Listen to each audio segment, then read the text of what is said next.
Okay. Well, that'll make it easier to draw in green.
Test, test, test.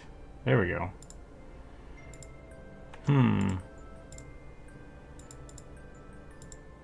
Test, test, test, test, test, test, test. Okay.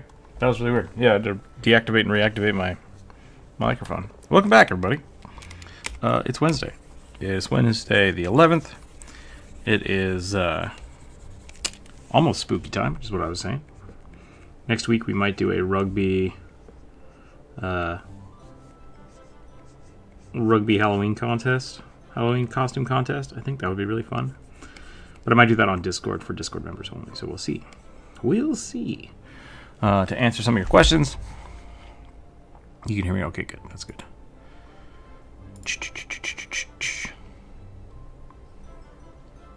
I heard mouse clicks for a second. Yeah. Let's see what else. Nebby or Hash Brown? I'm not sure who. Was asking about why they wear Halloween colors. Because orange is hard to, doesn't really show up very well on the screen, so it has to be brown, and brown's not great. So, we're going to go with blue, red, and purple, because they stand out the most. And then, what else the other thing I said?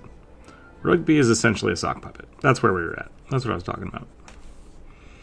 He's essentially a full-body sock puppet.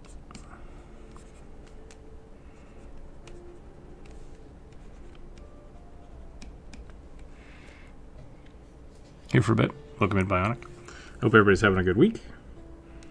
Hope everybody's having some good plans for the scary holiday. We'll just make this like a scarecrow rugby. My Discord for sure died. For now, Druid will not be able to draw with you since I can't get the link to the Discord. I'll jump back in when network error gets fixed. Weird. Weird.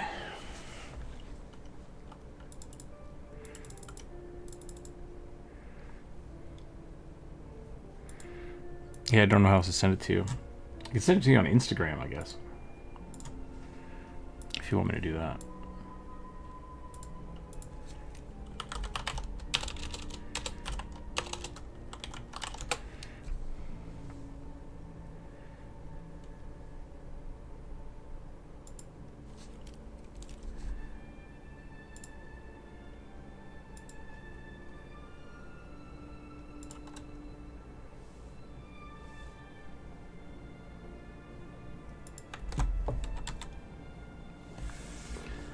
Boop, boop. There you go. Okay, let's finish up this rugby puppet. It is also Octobear, so any tips or super chats will get you a free quick sketch of a bear or octopus. I finished up the next part of the potion series yesterday, so I'm gonna have to finish. I guess I didn't quite finish it up. I got the sketch done. Now I gotta go in and clean it up. Troubleshooting for now. Okay, no problem. The owl sticker is up on Redbubble. There should be a link down below for that. I guess I could get a direct link for it. It's in the Discord. If you're not a member of the Discord, go check out the Discord. It's great. Well, Druid is not here. I will draw bigger, I guess. Giant creepy rugby.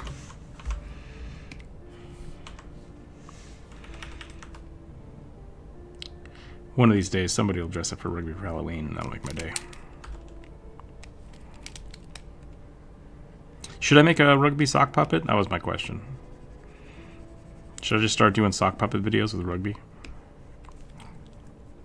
I don't know what they'd be about, but...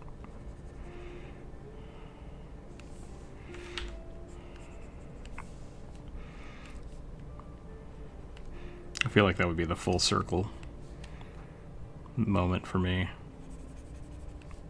I did a lot of sock puppet. Like little cartoon short things when I was younger. Sock puppets and clay animation. Those are really fun.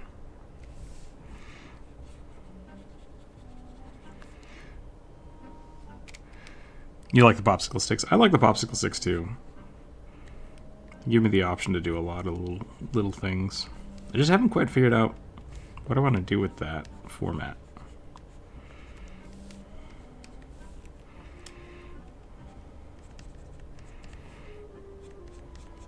I keep wanting to do something like a monster manual, but then I feel guilty about not drawing something. So it's like, well, I'll draw something, and then that just like bottlenecks the whole process, and I don't do it. Maybe we'll start doing weekly content of that. Just one monster manual entry every week. I'm almost done with the audio for the next video, and then that should be pretty quick to go because it doesn't have that much addition. I did a lot of the art already. Other than here, welcome in. Doing pretty good today. Why does Rugby not have hands? Did he lose them in a fight or a trap? No, you just can't see him. He's wearing a rug. It's a goblin wearing a bugbear rug. And so it just covers up his arms because there's no armholes. I guess there could be armholes. Like if we did a really like hyper realistic rugby.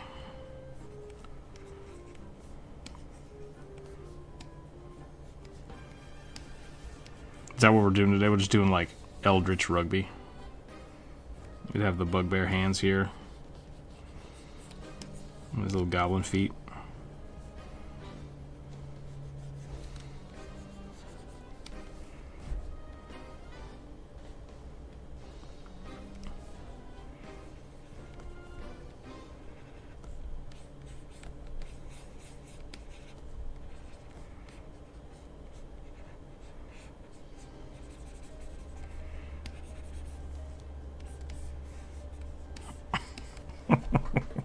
This is what rugby would really look like if we drew him at full tilt.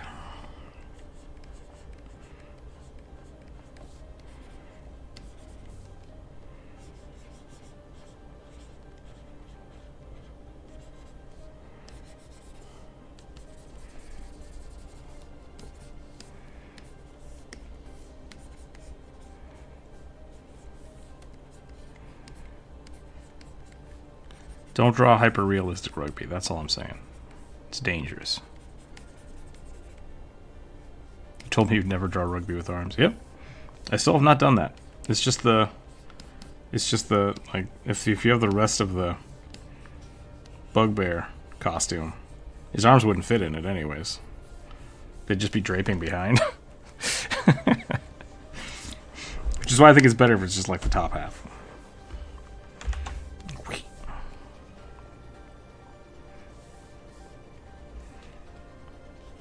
Makes him look like a Yeti.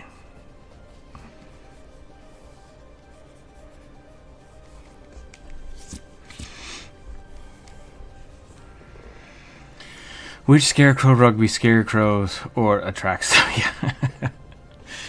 This is an astral self monk rugby, invisible arms. Kind of, yeah. He has. We said that he has the ability to twin cast mage hands, so we've done that a few times. He looks like a sloth from Ice Age. Yeah, you can do that. Ferret mixed with a chihuahua. A chichihuahua? Or what was it? Chichihua? Chichihua's pretty good. Make the nightmare fuel. Yeah. Alright, let's get this started. So the way this works, for those of you just joining us, I have a list from Monday. It is the list the community suggested of their D&D characters. If you have a character you haven't suggested yet, or you haven't put it on the list, you get one a week. So if you haven't put it on the week's list yet, you can do that now in chat. I'm going to roll the dice, and then we'll draw what pops up. We let the dice gods decide. The first one's going to be a 13.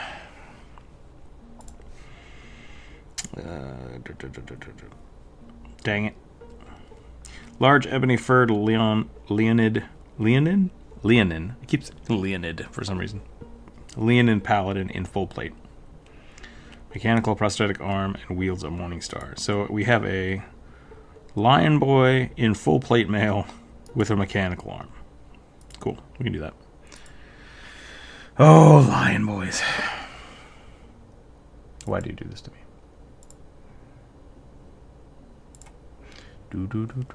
Do.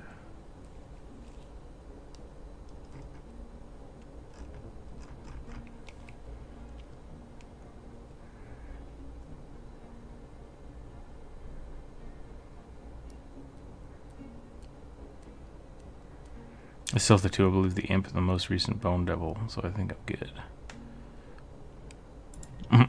Yeah, you're always welcome to add more to the list just for the list. I'm going to start with purple. That seems to be the consensus here. And I might just let that keep going, I think, for the next one. Well, we have 10 votes. We can end that one. Ooh, blue is real close, but purple went up. Not a Q&A. This is somehow supposed to be Warcraft music. I'm not really sure how that works.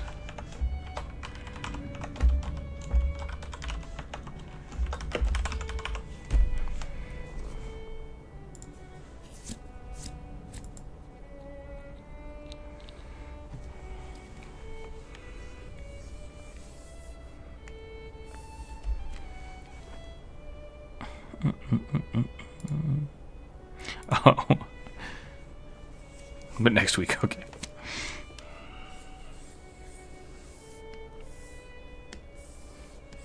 There we go.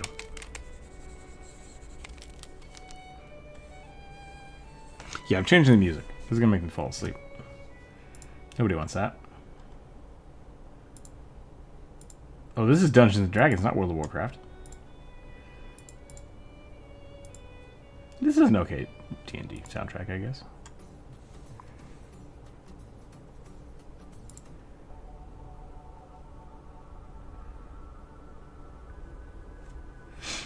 Okie dokie. Goliath Path of the Giant Barbarian with Tavern Brawler feet. It's on the list.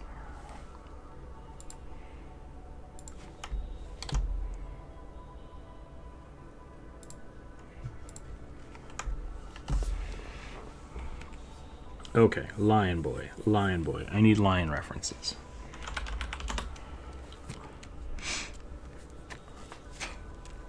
Oh, Leonid's the character from Flash Gordon. Okay. That's why it's stuck in my head. The land of the Leonids. Or the race, sorry, from Flash Gordon.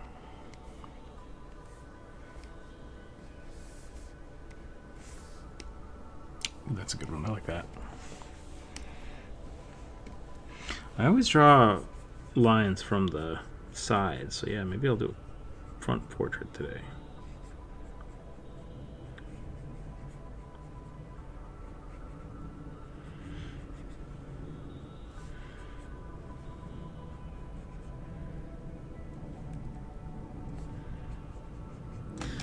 I was talking with one of my friends over the last few days about art and how often they just push too hard on the paper. I was like, you know what? I probably push a little too hard too. So I'm gonna try to go really light today.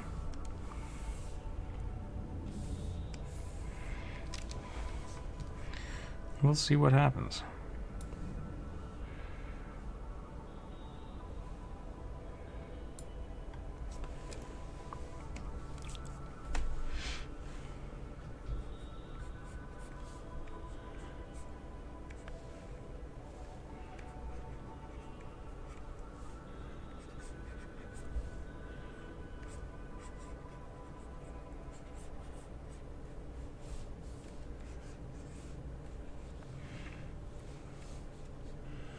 Do you think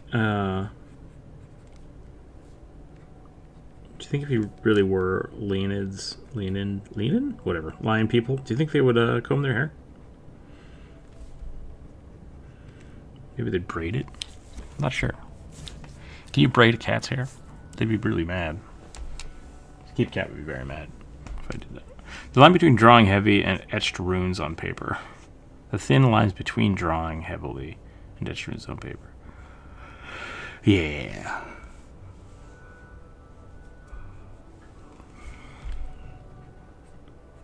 There's a lot of really cool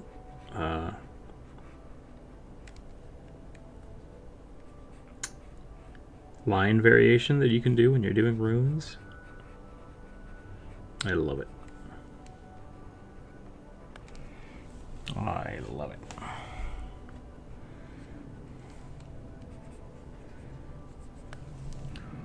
Where are lions' ears? Are they in the mane? I think they're in the mane.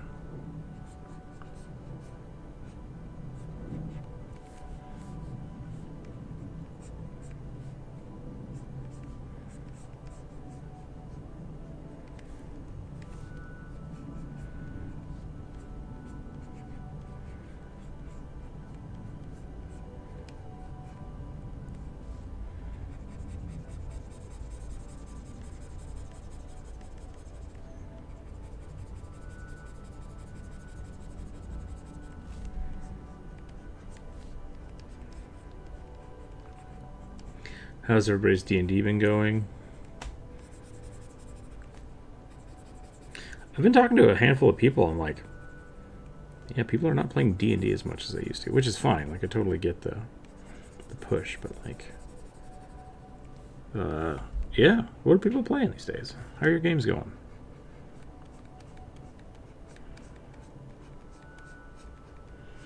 I think I'm almost comfortable enough to actually try to do a Pathfinder 2nd Edition game. Making the characters is kind of complicated without Path Builder, which is totally understandable. Lions folk would comb it at least. Cat tongues are basically combs already. Yeah, I guess that's true. They just have giant, like, plastic tongues. They're like, yes, this feels good. Or do they have to, like, lick each other? A leonid barber is just, yeah.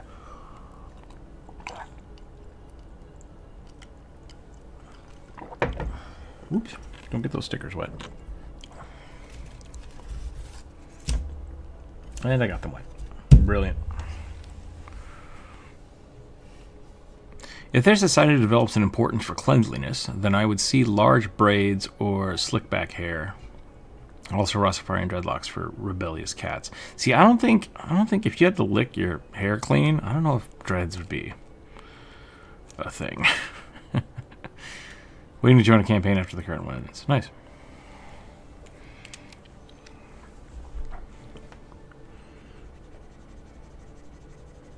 Might bring back the Patreon game. I think I want to do that. Who knows if I'll have time, but it's something I'm thinking about.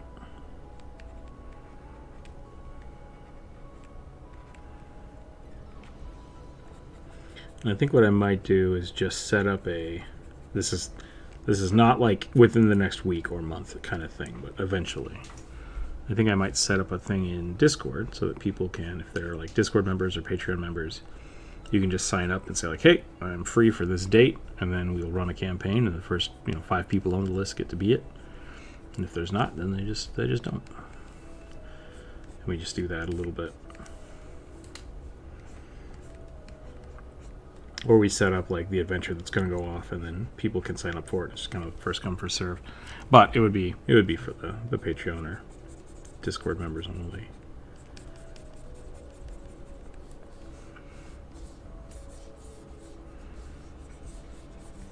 Probably only going to do a bust here.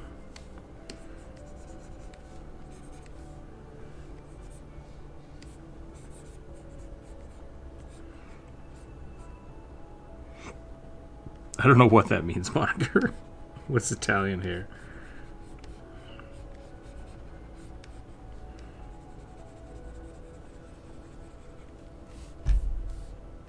Hello? Oh, welcome in. Is this working? Woo!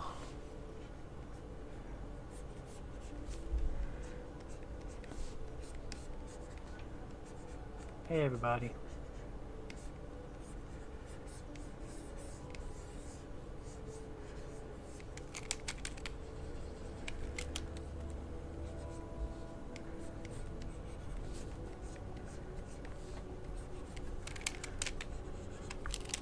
Oh man, that totally... Yeah, so the two things I want to do, and people can tell me if they like these ideas or not, is like a community game that's very low stakes and just like easy to jump in.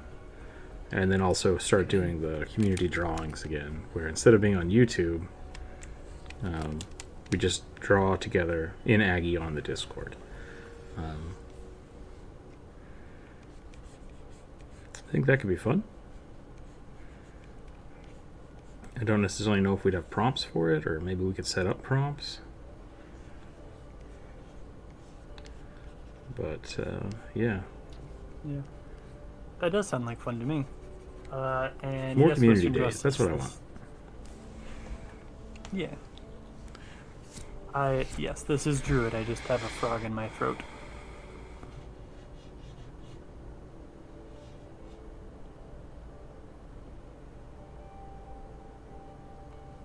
Dean Martin or Roy Orbison. Okay. Random prompt generated. I don't like random prompt generated. Yeah, me neither. That's like wild just... magic. Let's not do that. I would definitely want to curate it. I mean, unless that's really what the chat wanted. I could see doing that.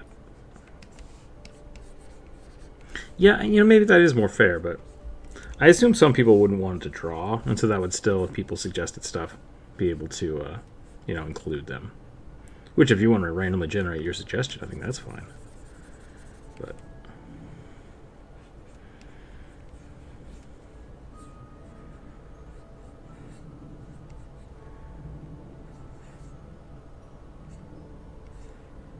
shoot.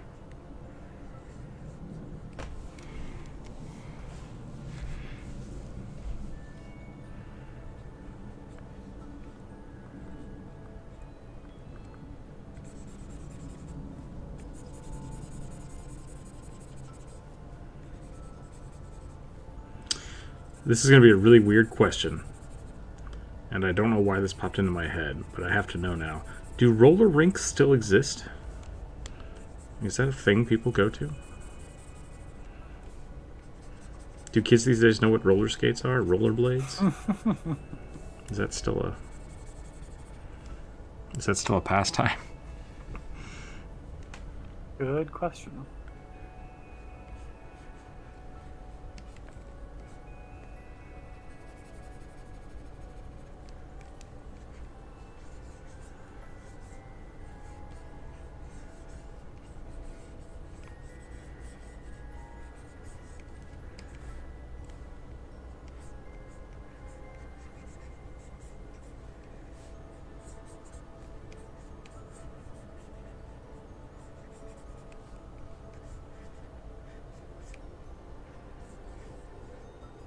There was one fairly close to me. I don't know if it survived COVID, though.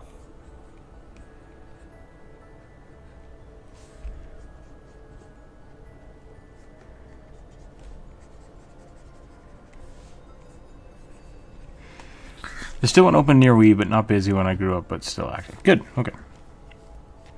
I know that roller rings near me is still around, so I assume so. That's good to hear. Okay. It's Destructo Boy. Hello, hello, hello. Welcome in. How are you doing today?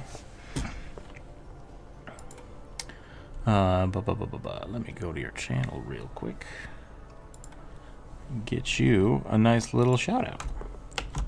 How's the streams going? How are things happening? Bon.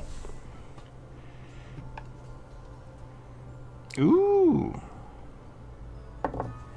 Merchant's Run, eh? Very cool. Very cool, very cool. Welcome in, everybody. We are doing the viewer suggestion today, so if you have a character you'd like to see us draw, let us know and we'll throw them on the list. Yeah, no problem. How are things going? How was your stream today? Did you stream today or did you release a video today? I just saw that was 2 hours ago. Trying to come up with some kind of adventure ideas at the moment. Nice.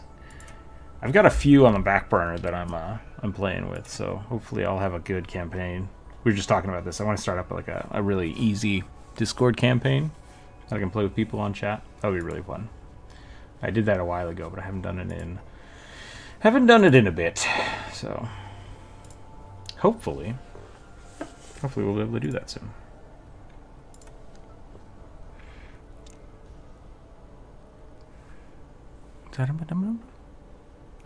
I've got a game. What's your current iterations? Anything good?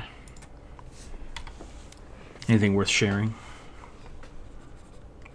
And once again, if you'd like to suggest a character, you're very welcome to. Doesn't have to be D&D. It could be any tabletop RPG, fantasy. Just no mimics. That's the rule. No mimics, no fan art. We'll put it on the list for you.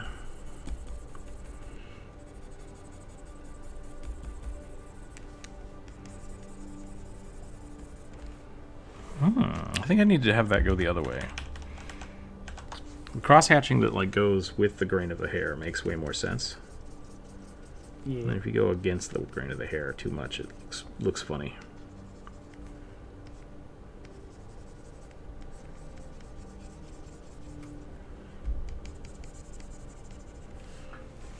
I'm thinking about being a D&D bum, but I'm still on the fence. Like a bum in D&D?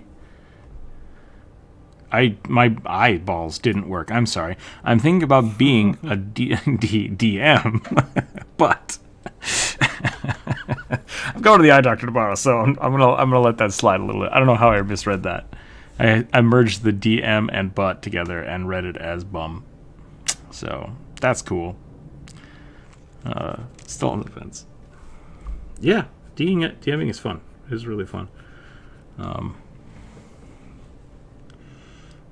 would highly suggest if you want to get into DMing, start small. Like, get maybe 2 people and play like a really good quick one shot. And be okay with if you're struggling with it. Like, it's okay to be like, I need a minute. I need to take a break. Like, this isn't working out the way I want. But just keep going. You know, like don't have to like start over or stop or whatever. Just like take your time, take pauses, take breaks. Yeah.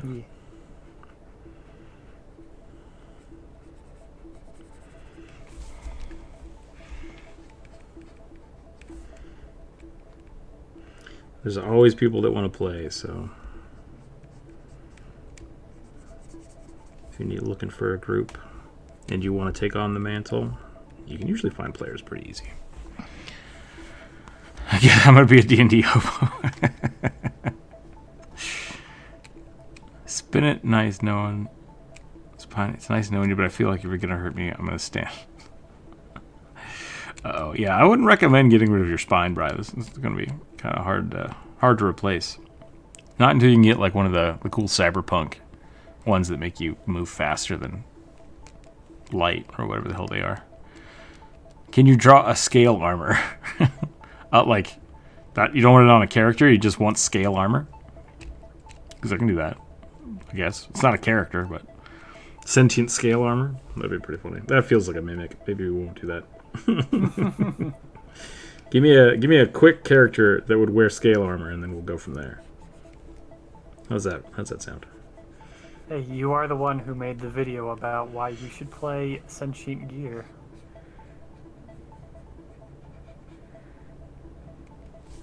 I drew the hair because I said the ears were behind the mane, and then I forgot to draw the ears. Whoops. My pencil also got very thick, so now it's like kind of muddy. So let's refocus that. That's better.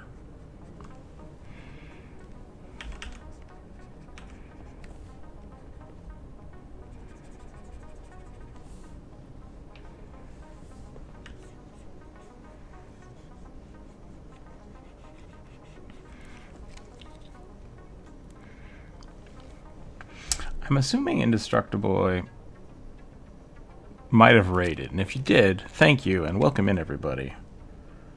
But I didn't get a prompt, and that's frustrating. I need to figure out how to notice that better. Twitch definitely has its perks for notifications and things.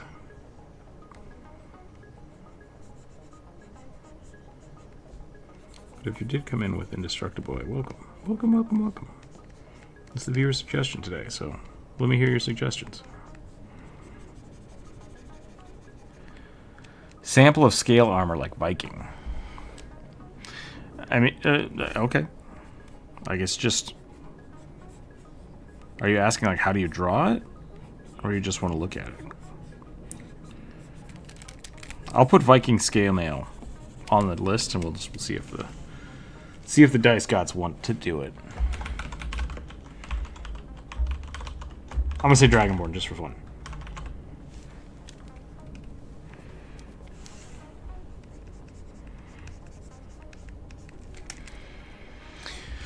Using my Sandavarius, you're on Pacific, to defeat Atom Smasher. Nice.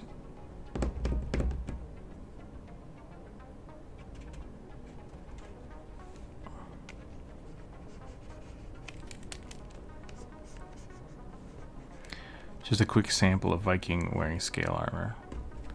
Yep, I'll put that on the list. I'll put it on the list.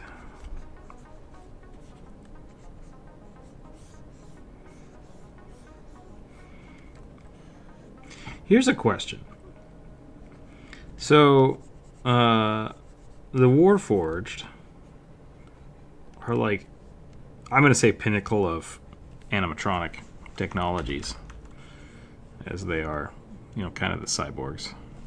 Kind of androids, I guess. More androids than cyborgs.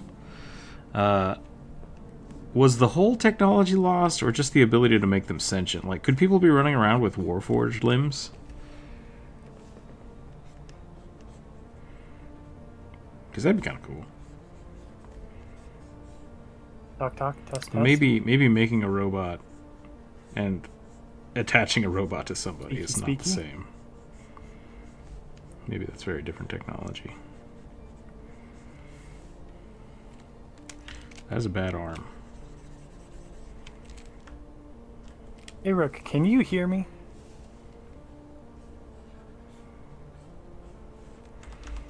I like the Moth Boy Druid. Thank you for drawing with me today, by the way. Yeah.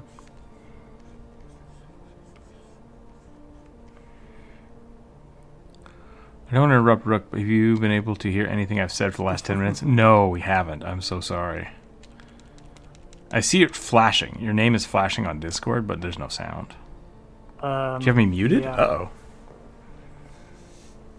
You can hear both? What is going on today? Yeah. So, Maybe my Discord's taking a poop. Hold on a second. Can people still hear me on YouTube? 1 minute. 1 minute.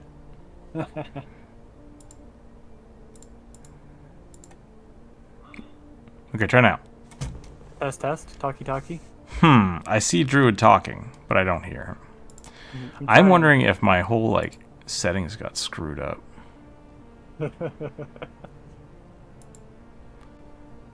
Yeah, all of my input devices got set to default, which is probably not right. Well, I'm glad it's not just me. Yeah, no, apparently my microphone also still is not actually being registered. So, I can hear you now. Okay, good. So, super weird. Super weird. Welcome back. That was funny. Hey, thank you. You just want to know how to draw it. Okay. Gotcha. Okay, I will take it off the list then. Scale mail for Vikings. I don't know if scale mail existed for Vikings. Scale mail is going to be a lot more fantasy based. For me, for Vikings, I would usually do leathers and chainmail. I can do a little tutorial real quick, but it's going to be real fast after I finish this little lion boy. I want to do... you know what? I can just do it right here. I can do it on this guy, because I think that's fine. Essentially, what I like to do for scale mail is you need to come up with your lines. You need to figure out where things are going to be, like that, and then you just fill in your placements. So, I'm going to go half and half, and then this half is going to go down. And then as you come to the edge, it's going to get thinner and thinner until it's just basically hanging off. Kind of like that. So that's what I do for scale mail. I like the scales to be really big. If you're doing Viking stuff, like I said, it might be better for chain. Just making a whole bunch of V's, essentially. And then when you get to the edge, you just kind of curl it around. And you can kind of have a little pokey bits. And then that line just needs to follow the contour of your character. Like if they're doing like this, like their arm is raised, it's going to be a little tighter. And it's actually going to curve around the arm. Does that make sense? So you want to do something like that. And you can start really, really straight just to get the line shapes you want, and then go back in and make them softer. And the curve farther away from you is going to be the heavier curve, because the other one's going to be a little more flat. Maybe I have that backwards. No, that's right. I had I guess they weren't my professors. I modeled for their class all the time, but they were an animation professor, and they really harped on their students having the students all break down the limbs into tube shapes. Yeah. Yep. For this exact reason, because if you understand how the the body is broken down like this, then it becomes much easier to draw those contour lines and make things like scale mail wrap. Mm-hmm. Another fun, like I was saying earlier with the Viking thing, going for chainmail, you can start scale mail style, like just like make plates, big chunks here, and then when you go back in, you can just basically turn them into either tiny scales or chainmail. And then when you get to those points where there would be the bigger scales, you just basically gives it a little bit of a torn look.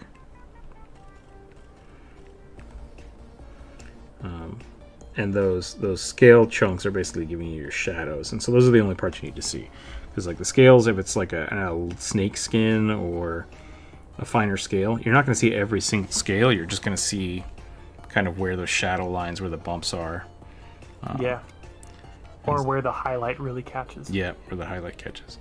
So you can either draw the highlight or the shadow around the edges, and then the flat part that's facing the camera is basically just going to be blown out light. Like, you're not going to see a lot of detail on it.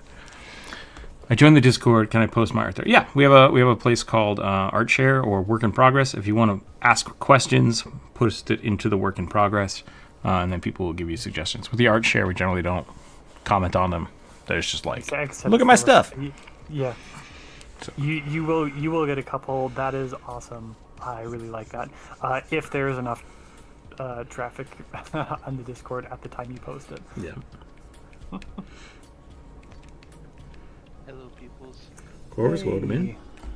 I'm here. Hope you're doing well. I'm alright. I may be a bit sneezy or nasally today, but it is raining. It's been raining since yesterday. It's like, it's just damp and bleh here. So I'm surprised my nose has not decided to just start making me snuffle. well, I've been cleaning today. Ugh, dust. Ooh. And dust in the nose. And yesterday I was splitting wood. I think I might be allergic to sawdust. I end up very itchy, and even when I'm covered up. That's interesting. And sneezing a lot. It's like, Could be. It was also pretty hot this year, so the wood could just be covered in pollen and dirt from the trees. Especially if you or mold if it's been both hot and That's true. moist. Which will make you sneezy. I used to be a Finnish carpenter, and so I'd have to just saw particle board all day, and I'd go home and when I'd take a shower, I would just be like, bleh, snotting wood out of my nose. It was not fun. That's why I said maybe, because it could have also, because we got the wood from a pallet mill, which I don't know if you know what that is. Yeah. So it could have been dusty. For those who don't know, it's where you can basically go buy cheap wood from a place that makes wood pallets. It's like all the offcuts that they can't process into the thing they're making. Those, because pallets are a standard size, so you can often get really large pieces or just really small pieces. Gotcha. That's funny. Draw a Daikaiju fantasy character. Cleric, Mothra Barbarian with an axe. Kong Paladin. That's like 5 things. Which one am I drawing? WJ. Thanks for tips. Yeah, no problem. W. That's how you have to say it. W. GW. Sorry. Not making fun of your name. Just making fun of someone else.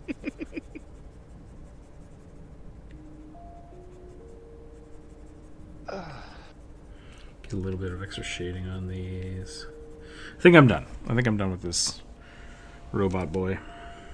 I guess he's not a robot. He's just got a robotic arm.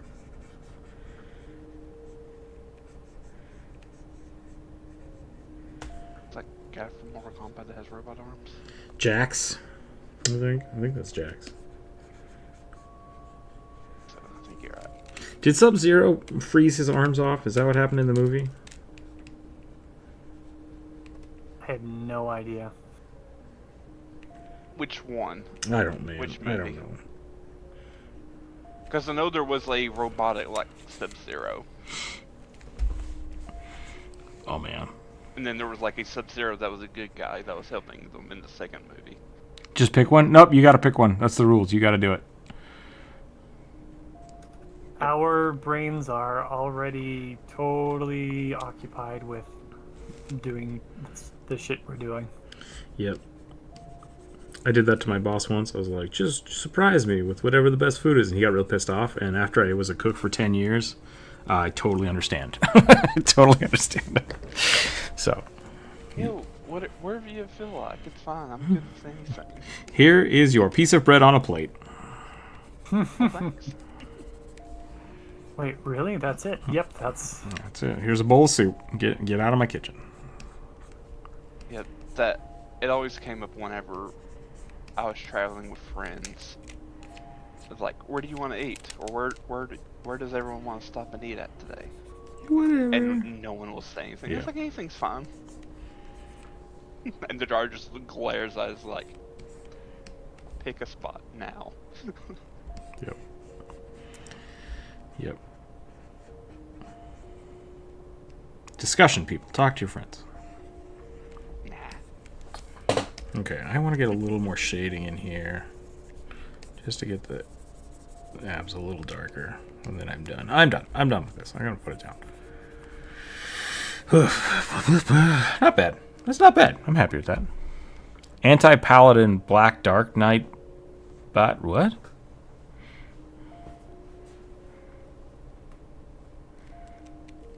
Anti-Paladin. Okay, got it. Got it. An anti-Paladin of Godzilla. Isn't Godzilla kind of a defender, though? Depends on what we're watching, I guess. On the movie. Yeah. Rather quickly did turn into a defender, but I think early on he was just like, we need to kill this monster. Alright, here we go. I'm rolling dice again. all kaiju movies end up like that, though. Please draw my now reborn Kenku Rogue, Undead Warlock. Wire died. He made a deal, then came back. I think we drew Wire like 2 weeks ago, right? That's unfortunate that he's dead now. But here we go. I mean, Purple. My Faithwing came back as a frosty shadow person, That's pretty cool. basically. Because it just kept getting knocked out by a stupid ray of frost or whatever it was. Druid. Hey, I blame the monster, not the DM. Oh, I do blame the monster on that one. That was Clockwork mages are a bit broken. They are a little bit. Isn't the enemy of the paladin the rogue who keeps stealing from the party? No, I feel like if the rogue and the paladin were really like friends and party members, the rogue would just like the paladin would just be really disappointed in him all the time and let him steal from him. That's my thought. Maybe if I let him steal from me, he won't feel the need to steal from other people. Batra is Mothra's edgy brother. Oh, I didn't know that. I'll look that up. I think I know. Okay. Like Demon Mothra. Demon Mothra. I just now recently rediscovered Shin Godzilla. Shin Godzilla? Yeah. It's just like the derpiest, creepiest Eldritch Cronenberg Godzilla possible. Oh no. You know, I want them to redo Gamera, which I only know because of Turner and Mystery Science Theater 3000. Gamera is the turtle with rocket feet. Oh. I was gonna say, is that the one that's the like hook horror with a chainsaw in its chest? No. Wow, what? I don't know what that Yeah, is. one of the really early Godzilla movies. I think it may be the first one where Ghidorah or Ghidorah, however it's supposed to be pronounced, shows up. And it's like these aliens come from Mars and are trying to destroy the Earth because they're jealous. I think that was the premise. So they call forth this hook horror cyclops chicken thing that has a big saw blade in its chest. Find me a picture of this, please. Because, like, hook horrors suck enough. Like, nobody wants that. Hopefully people know what I'm talking about when I type in hook horror kaiju. The internet knows everything. You probably will be good. Considering a lot of the early monsters were based off of Japanese toys, it wouldn't surprise me if that's where the hook horror came from. Oh, yeah.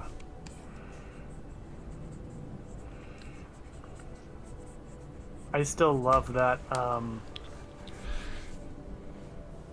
the bullet or boulet, however you want to say it, the land shark is based off of, it's based off of the most generic crappy dinosaur, like dollar store dinosaur toy that has ever existed.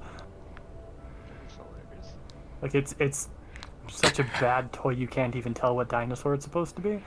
Gamera Rebirth just came out. There you go. Okay. Sounds like a good day for Discord to get called to the manager. Yeah, seriously. It reminds me to order cake for Halloween. Oh, yeah, okay. I have seen that. Gigan or Gigan? Gigan. Like I said, it's literally a hook horror with a soul in it. It's a ripoff of an Ultraman monster. It wouldn't surprise me if they just took it. Took like 3 different costumes and just put them all on the same person. Well, they were made by the same family. Mm-hmm. That's kind of the cool thing about them. They would reuse costumes from each other. It's like Power Rangers. They're constantly destroying huge buildings, but they're the good guys. I mean, collateral damage happens. There was nobody in that building. It's fine. Clearly, we didn't see people falling out of it. Every now and again, Superman will do that. He'll like show up and be like, "I've cleared everybody out for a 10-mile radius." Like, really? Like, that's impressive. Like, that itself is just bonkers. I gotta find the picture I drew of this bird so I can draw it again, but dead.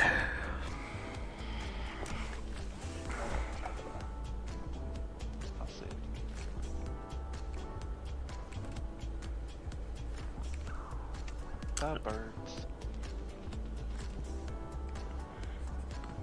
The birds. Bird. Bird is the word.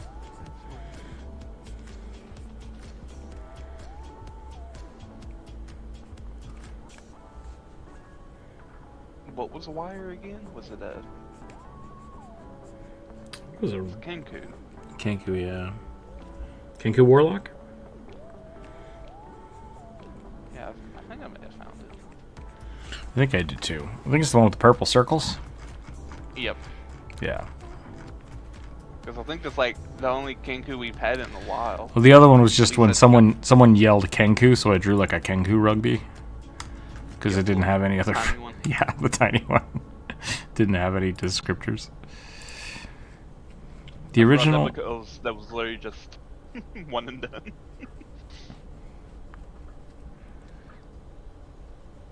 Yep. What kind of Jim Henson, George... No, sorry, I was trying to read chat. I was talking to chat. There's Ultraman ripoffs. Yep, original Dollar Store Monsters Gygax bot. What kind of Jim Henson, George Lucas BS is that? That's Japan, my friend. No, I mean... yeah. Gygax basically went to the store because minis didn't exist. The monsters didn't exist. And he just bought a bunch of monsters and like, this is Debbie Gorgon. It's like, hooray. This is absolutely my own personal headcanon, but I'm convinced that the gelatinous cube happened because this was the 70s, and at their table they were playing and like eating, like had like Jello jigglers or something. Yeah, that's not headcanon. That's true. Oh, is it? Yeah. Is it absolutely true? Yep. Cool. Yeah, I did not know that was just an assumption I made. Like I just assumed that the table dealt with the monster that the GM wanted to challenge them with too quickly, too easily. So like, and now you walk into splat Jello on the table, gelatinous cube. Yeah, I mean, like, essentially the thing you have to think about is at one point in time, D&D was somebody's homebrew. Like, it just was. Yep. Not an ice cube. No, I mean, you can't get sucked into an ice cube. It's only the only the Jello chicklers.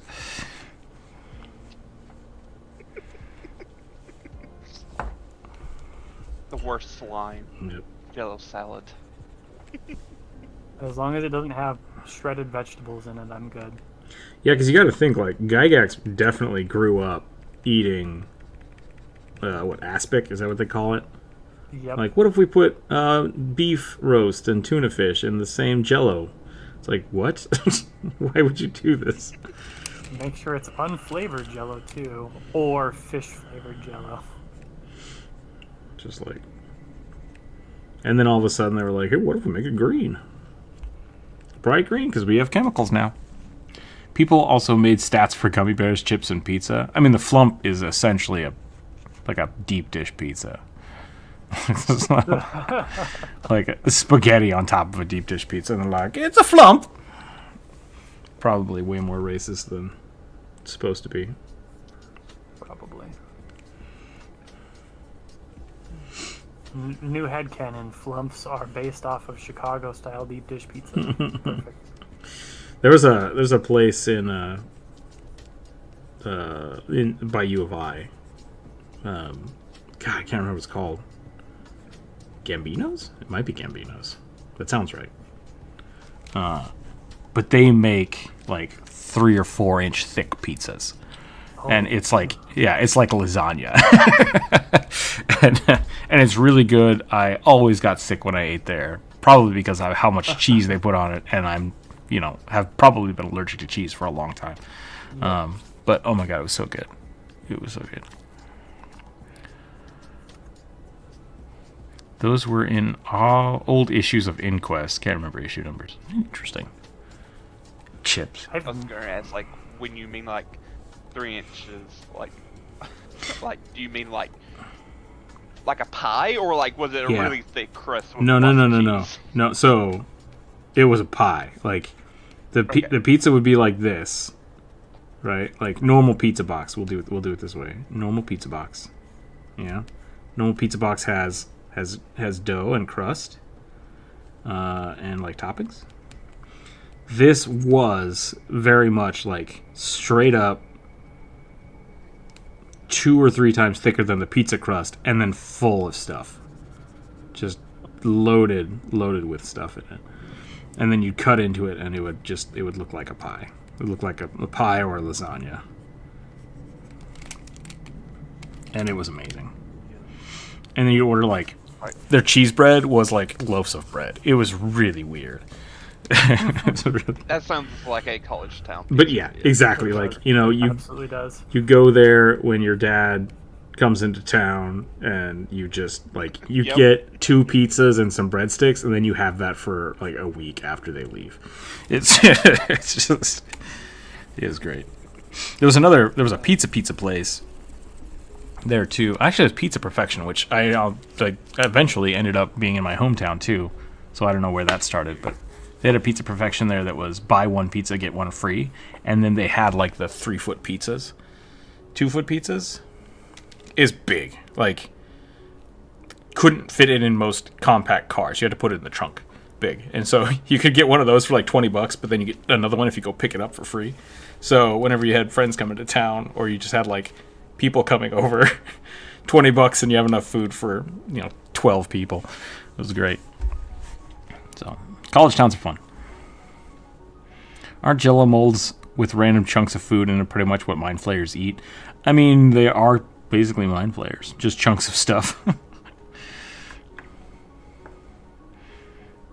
Who decided to put stuff in Jello, I wonder?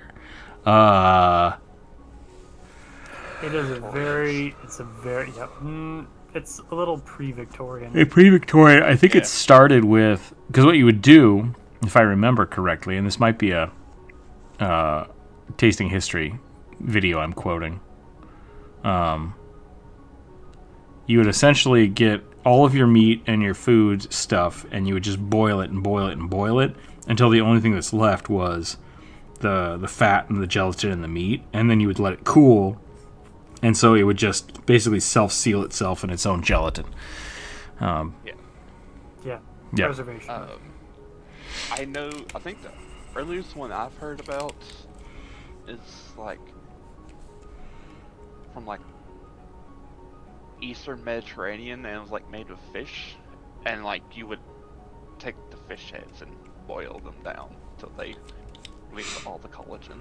Well, yeah, because like it's not something you want to do with the good cuts of meat that you want to eat right away, right? It's what you do with the off cuts of meat that are better off processed and will store better. Yeah. The fatty stuff, the bone, etc., etc., etc. I like this is totally an assumption, but I have to imagine that like aspect as a proper dish must have existed when let's see,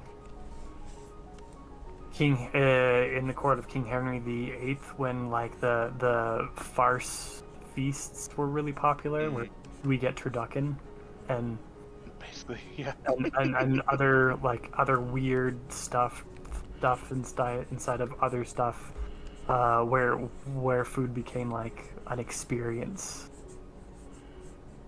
Oh, I remember that stupid one I heard that got featured on Family Guy once. It's like 10 birds stuff into each other. It's stupid. Yeah, it was like what was it? It was turkey, chicken, pheasant, quail, and then like an egg. Something like that. Yeah. Our duck. Even There's a more duck in exciting. there somewhere, yeah. Yeah, there was a duck, a goose, like 3 different songbirds that are ascending in scale size. Okay. A great buster, which is like That's a sword. a large. That's a sword? A great buster is about like a large road runner.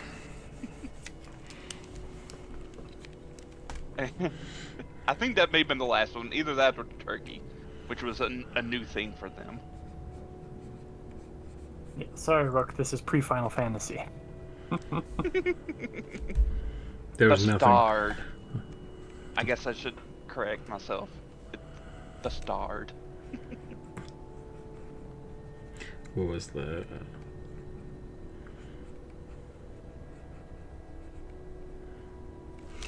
Red and Link made a song about the turducken, and I can't remember what it was. If anyone's gonna make a song about the turducken, it would have to be those two. Yeah. Yeah. It's like a breakup song. It was pretty good.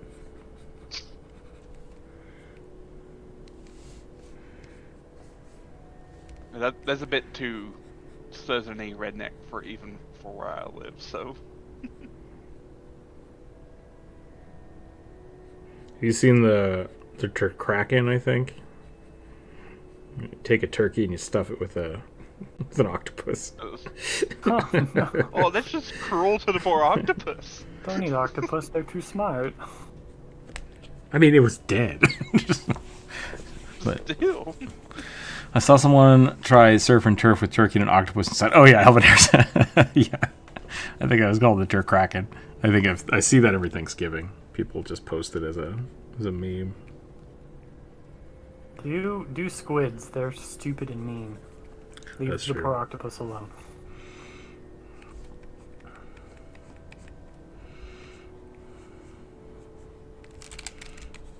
I'm terrified of how intelligent squids are.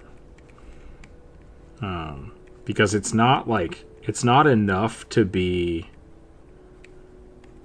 intelligent, but it's smart enough to be dangerous, and I don't like it. Yeah. Kind of like monkeys. Same thing. It's just So you mean they're dumb? I feel like that's the term. When something is smart enough to be dangerous, it just means they're dumb. Yeah, that's fine. I'm okay with that. Like humans. Yep. All right. On my warm-up's done. What am I rolling? D20. D20. Okay. Oh, natural 20. Reroll. We have 19. I was pushing the odds, and I failed. Do you know how few natural 20s I roll outside of being a GM? You critted on us like 12 times on Saturday. Were they natural crits or were they just 10-0? No, that's fair. That's fair. 11. Greyhawk Aarakocra. Sharpshooter fighter. No metal at all.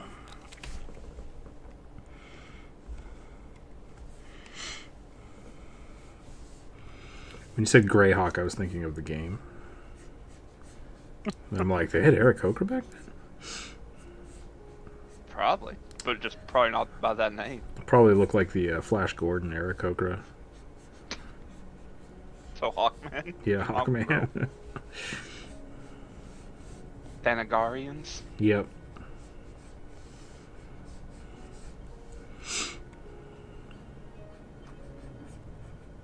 The Thanagar Barbarians.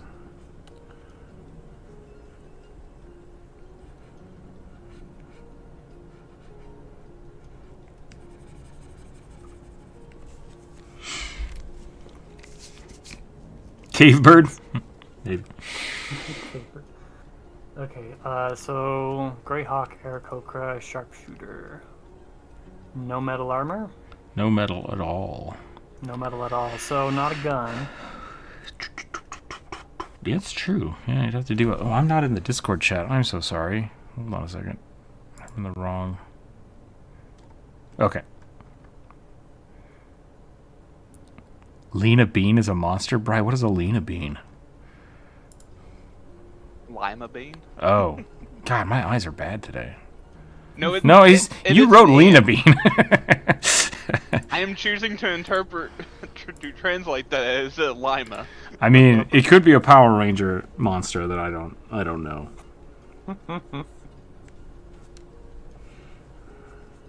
Okay. Do I want to do Aarakocra Sharpshooter with a bow or with crossbow? Oh, crossbow would be more secure for the flying. Yeah, but it's also kind of harder to cock.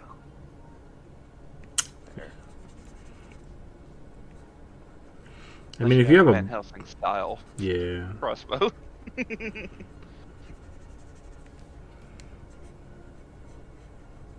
I can waive the disbelief for like a bow if you have your bird feet, you know. Yeah.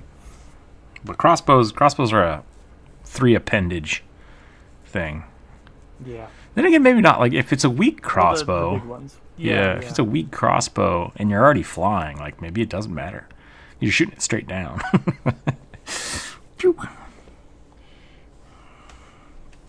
Just really all you have to do is fly high enough with a bunch of like pierce tipped armor piercing crossbow bolts and just scatter them. This is my crossbow. That's just a bag of rocks. It's a crossbow. I Or forgot just- that you two like your Aarakocra with the arm wings instead of separate wings. That's why I'm suggesting crossbow. I was like, because it has arms. It does have arms. Yeah. I forgot that you all like your Aarakocra with the feathered arms. I prefer them that way, but I was gonna make this one a 6-limbed Aarakocra. You're right. because I totally It just needs it. forgot. Unless, Well, when you said like the feet thing, I was like, oh, I forgot about this. Yeah, I was thinking of Kenku and yeah, no. I was thinking of Strix. Breath of To the be Wild. totally honest, yeah. Oh. And the what the hell is it called? In Breath of the Wild? The Dustin. Tustin, yeah. I know that's not his name. It's just I've watched too much Game Grumps play. I mean, his name is Tulin, but like I don't remember what are the birds called? Rito. There we go. Rito. Yeah. I was like the bad Saurus. Next druid warm-up sketch. Lima Bean shambling mount.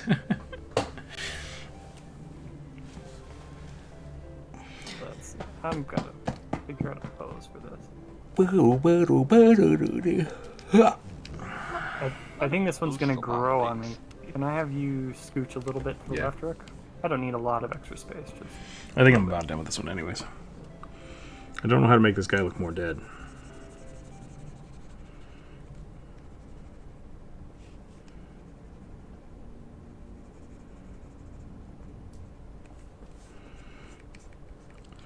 I think I'm leaning a little bit into angel, archangel levels from X-Men. Like, he dies and comes back as a weird blue robot winged monster. I mean, he doesn't. Actually. He comes back as a true angel now. Yeah. Apocalypse. Multi-eyed and terrifying. Uses his mutant power of technomancy or whatever the fuck it's called and mutates his body into a weird robot angel. But comics are weird. yeah. I think that is Apocalypse's mutant power, is like technomancy, but like he was born pre-Egyptian, which is he's Atlantean, of course. Yeah, like that's the thing. It's like he could create and control computers before they existed, and it's just like I don't know if that's better or worse. Because like, isn't he technically not a mutant? Yeah, he's a pre-mutant. Yeah, he's a weird, weird thing. A demigod, like a celestial bloodline. Yeah. Googling here. Main ability is biomorphing. Biomorphing, okay. Not technomancy. But he does have technopathy, as they've chosen to.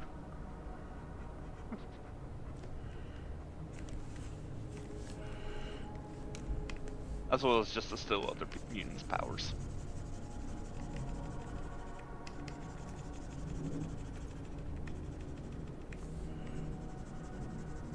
Looks too much like Darkseid, at least in this picture. Yeah, a little bit.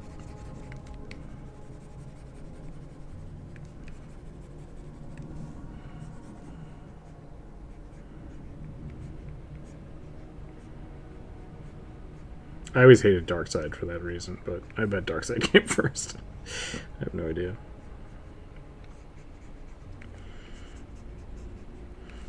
Because I think Darkseid's planet is called Apocalypse, right? Yep. And it's just like, Oh, God. They were real spicy at each other.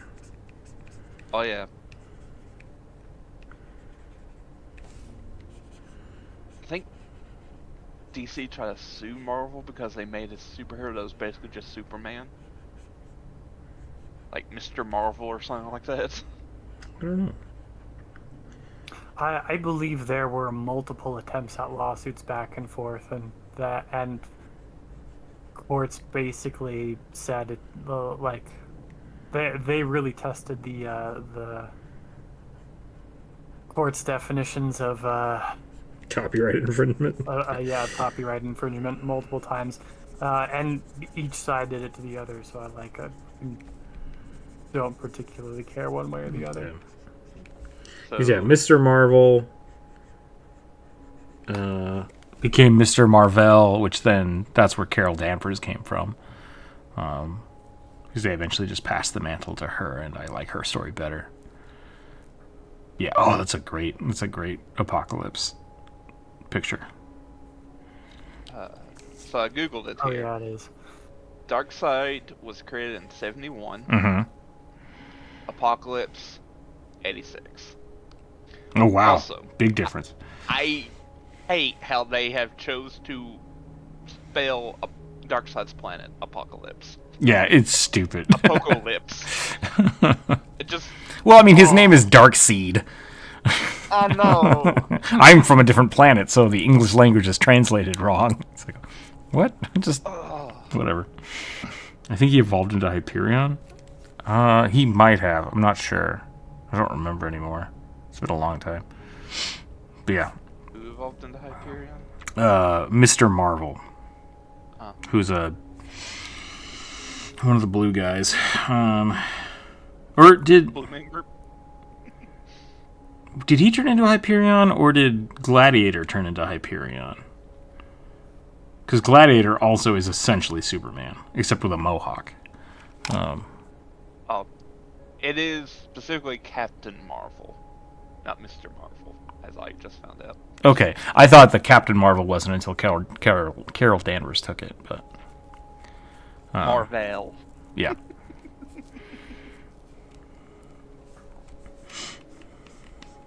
Oh, But he was a captain it too. wasn't. It was not Superman. I was wrong. It was Shazam. Oh, funny. Well, now there's a whole alien race of them, so who cares? Yep. The Kree. Shazam is way cooler than Superman, in my opinion. Just kind of story-wise as to how the powers happen. Just like an old wizard. Well, yeah, an old wizard who gives a child powers of the ancient Greek gods. It's pretty great. Okay, I'm done with Wire here. There's our undead boy. Well, just a weird aside. I really like the name Hyperion. I don't know. Isn't that a Scratches ship? a lot of itches. Probably. It's a like Greek mythology. He was like Yeah. a god of Hyperion. sight. Okay. Hyperion was the Titan who was in charge of the sun before Apollo? before Apollo took the mantle Gotcha. as the deity. So he was a god of. Apollo took a lot of the stuff, so he was a god of vision and foresight. It might have been a ship in the Expanse or Halo universe was- named the Hyperion. It might have been Halo. I also know it is a ship name. There's a ship named the Hyperion in the Mass Effect universe. Okay, that might be what I'm thinking of then. That does sound right. Though I feel like a lot of sci-fi writers Oh, yeah. will use the term Hyperion because it is just a Yeah, no, you're right. cool name. It is. It's a cool name. Yeah. I like It the is a idea cool name. of... It's also like it also carries tons of like really heavy implication for like Big Brother who's always watching. Yeah. I really like the example of in Borderlands 2, the Hyperion Corporation owns a satellite that covers the entire planet and watches everything. That's not how satellites work. Literally. A satellite network. Okay.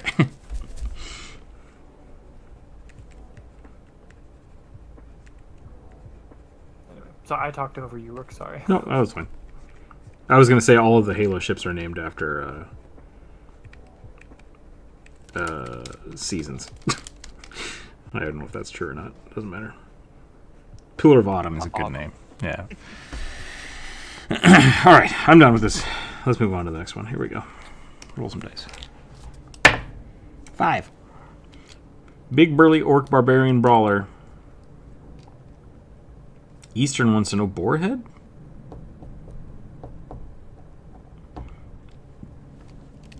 What isn't... What was that? I don't... Yeah, I'm trying to understand that.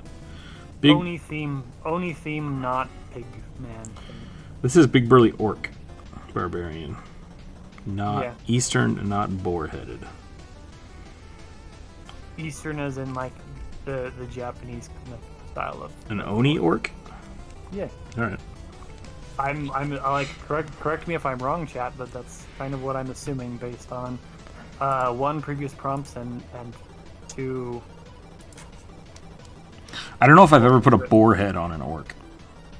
Yeah. That's why I'm a little confused. Yeah. That'd be a boar folk. Or a werepig, Or a weird, yeah. which I drew one of this month. Happy Weretober, everybody. Bear Diaton. Diaton. However they're pronounced. Doodon. Or, yeah, Hell Pigs. Hell pigs. I mean, that's the colloquial name for them. Hell pigs. Yeah, they're the prehistoric pigs that look like if wild boar fucked a hippopotamus and the baby was the worst version of both. There's a magic card that is the like cast to swine or something, which is like a Bible verse. I remember that being Like pearls before swine? Is that the reference? no, I don't think so. Maybe? Or is it where Jesus casts out demons into pigs and they just ran off a cliff That into one. the ocean? Yep, that's it. There's a magic card of that. And I remember being like, oh, we can't have this card. It's a bad card. I was a weird kid. You was. We're being naughty. It has the word hell on it. Oh, shit. Because it's the Bible. Yeah, exactly. Man, bear, big. Those are ones in the same depending on the universe. That's why I'm really confused. Like, I would think that an Eastern orc would be more like Legend of Zelda. Like, that's what I think of when I think of that. Versus, like, Tolkien-esque, which is more demon-looking, I guess? Yeah, more ogreish.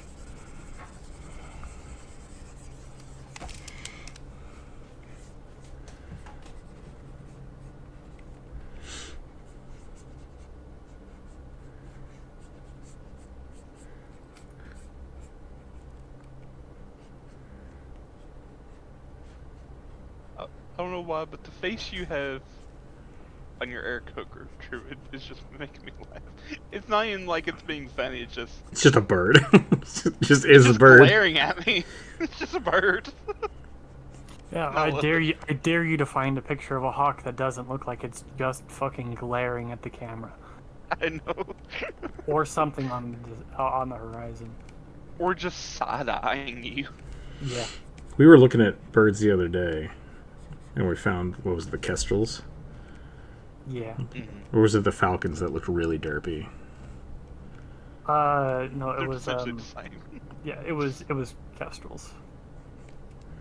Wait, like what? I think I said that a kestrel is the Italian greyhound version of a bird of prey. Okay. Move for speed, nothing else. We need more speed. Get rid of the brain. Like, I know some kestrels, like a swallow hawk or sparrowhawk, are not much bigger than, like, a mockingbird. Yeah. They're tiny. Pigeons and chickens basically traded all of their higher functioning, like, reasoning for motion tracking. Yeah. And cuteness. I wouldn't call a chicken particularly cute, personally. I mean, I was kind of mainly addressed at the pigeons. They are... People keep them as pets, so I feel like they're cute enough that some people are like, oh, I want one as a pet. They're just dirty doves. Like, You mean clean doves? it's all relative.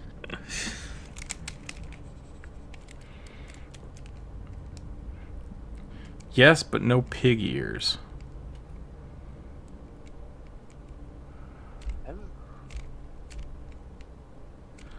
But when have the last time you saw a pig-headed orc? If you're talking about like the pig nose thing,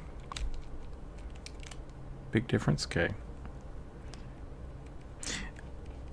I don't know. I haven't figured out how I want to draw orcs yet. I think it's my biggest issue.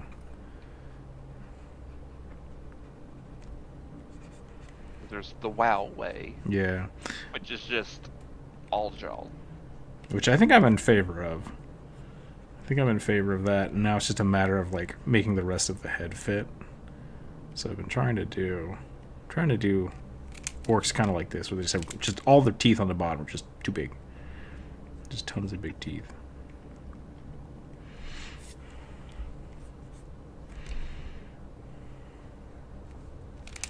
Dun, dun, dun, dun, dun.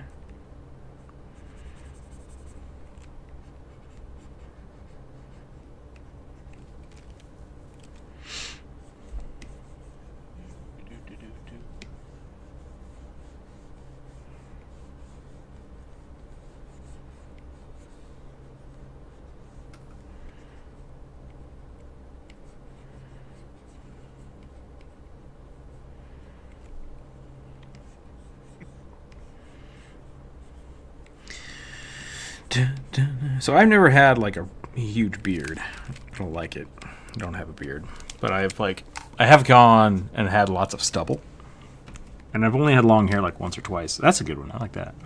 And so I was thinking about this. Like, if you draw an orc, you almost have to either cut their hair short or put it in a bun, because like hair getting caught on my face stubble is super annoying. I can't imagine having like tusks. Just hair just getting wrapped up in your tusks. You're like, ah, yeah, like constantly spitting it out of your mouth. I don't know if I've ever, outside of Skyrim, I don't think I've ever seen a bearded orc. So Warcraft they have like sideburns and beards. Yeah. But, you know, Orc Jesus doesn't have a beard for a long time. Thrall or whatever Yeah, his name is. Thrall, aka Orc Jesus.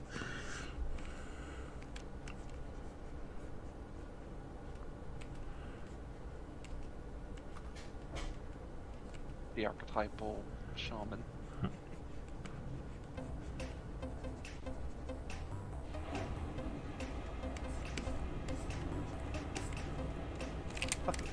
I forgot this is how they had goblins in this one set. Yeah.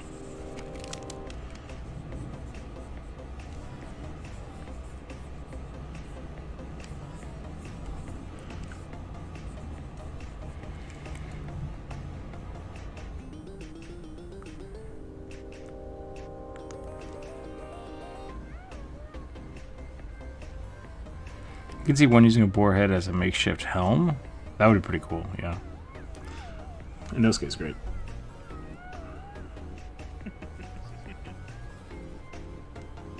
I want to remake my Rook mask, which I might do coming up. And just make it like really simple. But now that I'm thinking about it, that like it looks like the little hawk masks from Owl House. So maybe I can't do that. Careful, Disney don't come for your soul. Yep.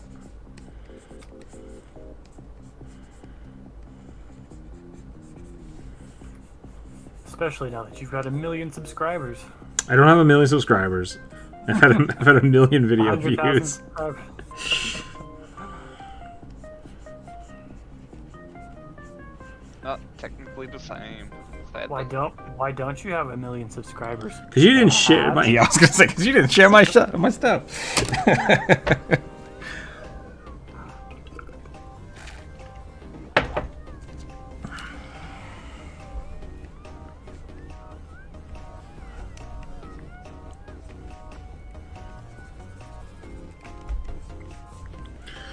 I need a bodybuilder. Any particular pose? Bent over holding an axe.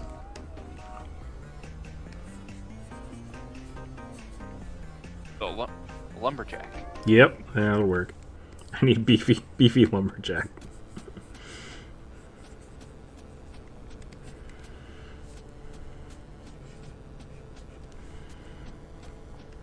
What time is it here? 12:30? I didn't have breakfast, so I should probably get some snacks.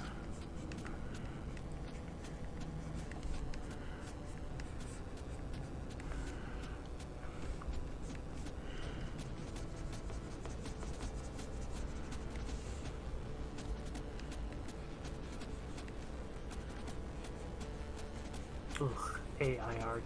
Go away.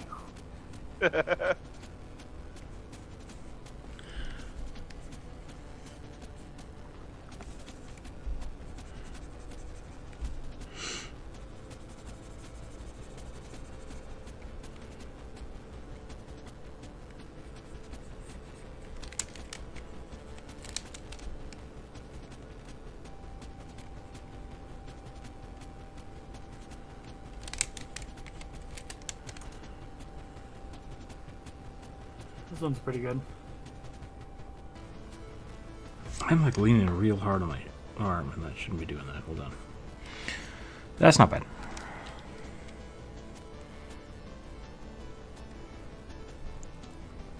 That guy has like no forearms. That's so weird.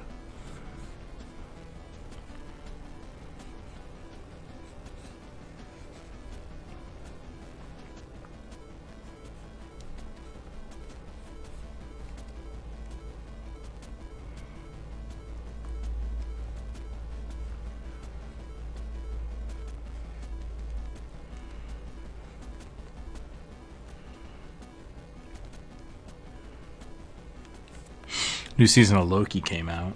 That's exciting.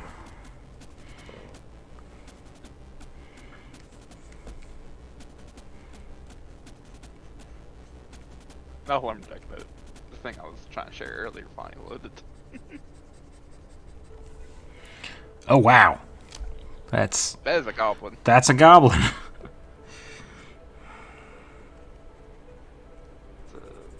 From the Cons of Tarkir set. Okay. Magic the Gathering. Look up. Is it Goblin Matron? Look up the Goblin Matron. It's pretty funny.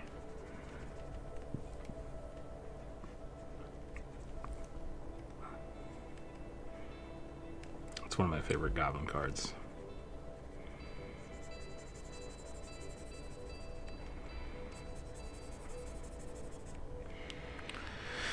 Is there an... There's been a number of runs of the Goblin Matron. Oh, okay. The one with holding a soup ladle and a baby goblin. Yep, okay. Pretty great. Looks like something out of Court of Very- Owls. Yeah, it's a very traditional owl mask. Like, very, very simple. Feels very Labyrinth. Not Pan's Labyrinth, but Yeah. David Bowie Labyrinth. Yep. Is there an Orsign group of races similar to how there are goblinoids? I don't believe so. There's orcs, and that's it. Yep. And sometimes in some fantasy settings, orcs and goblins are in the group family together. Yeah, that was traditional Tolkien. The words were interchangeable Yeah. because the Orokai were just transmuted orc goblins, warped by magic. Weren't they also crossbred with people to get rid of the light blindness? I don't think so. I think they were. I mean, that sounds much darker than what Tolkien would have done, but you know, Sauron's fucked up, dude.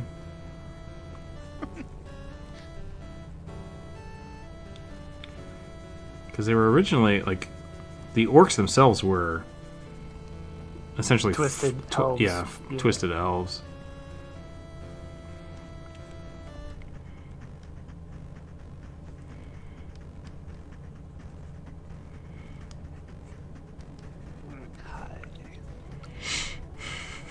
Who to serve? Sauron. I've been posting those all over the place. I'm gonna put one in the Discord chat for you guys.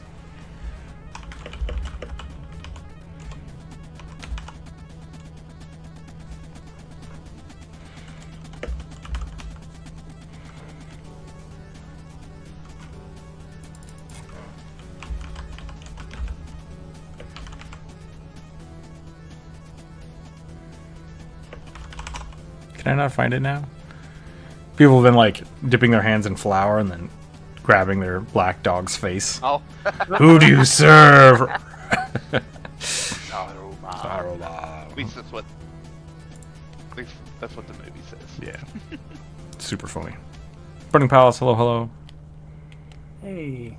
Half demon. Yeah, so that would not be the same as the goblin to goblinoid relation, because that would be the same as like human to tiefling. And that is really like just outsider blood added to any race. So there's a handful of races like that, whereas the goblinoid configuration thing is either A, done by magic, which would be the goblin to orc comparison for Lord of the Rings, or it's done by like genetic modification because hobgoblins are evil. So it depends on whether or not you believe hobgoblins and their weird breeding programs to make goblins and bugbears, or if goblins are goblins and hobgoblins are just different. So it really depends on how you look at it. Oh. Okay. So, according to Christopher Tolkien, Okay. his son, orcs and Uruk-hai are the same thing. Yeah. There's no difference between them. In the movies, they are different because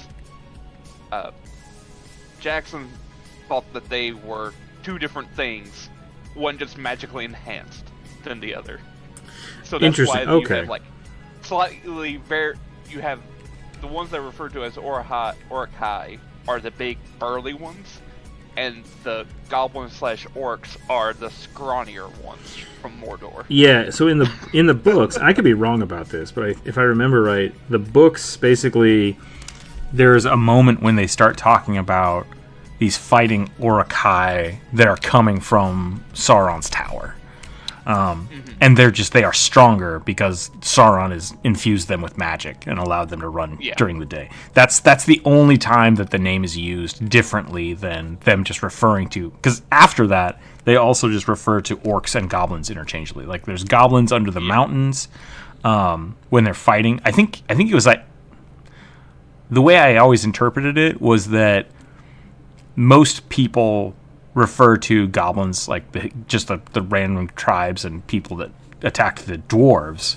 So the dwarves basically call them goblins, and then the people of Gondor called them orcs. Like it was just kind of like a colloquialism change, Interesting. or that the goblins referred to themselves as goblins, and the dwarves referred to them kind of interchangeably, like insultingly, as orcs, because it wasn't the orc wars, it was the goblin wars.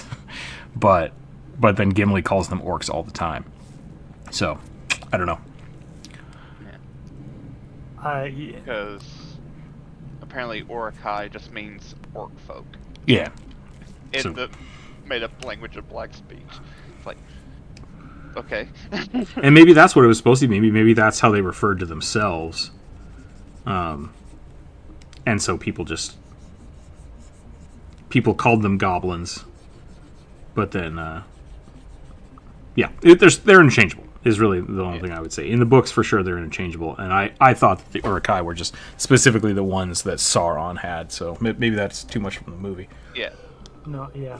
I think you're right. I also remember there being a discussion in like the Merry and Pippin chapters when they've been kidnapped. I remember there being a distinction that where they talked about how the goblins basically a lot of them had specializations. So there were goblins that had especially large noses, and they could smell for a long way, and there were goblins that had particularly big eyes that could see long distances and see better at night.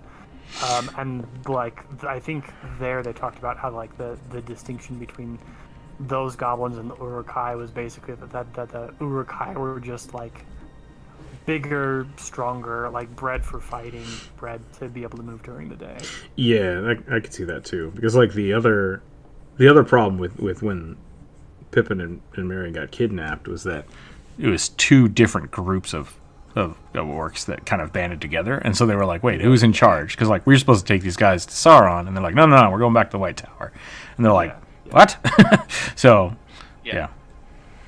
Flunky, hello, welcome in. How are you doing today? Hope you are doing well. We are doing a viewer suggestion today. If you have a character you'd like to see drawn, let me know. We'll put it on the list for you. Let me go to your channel real quick here. Get you a quick shout out.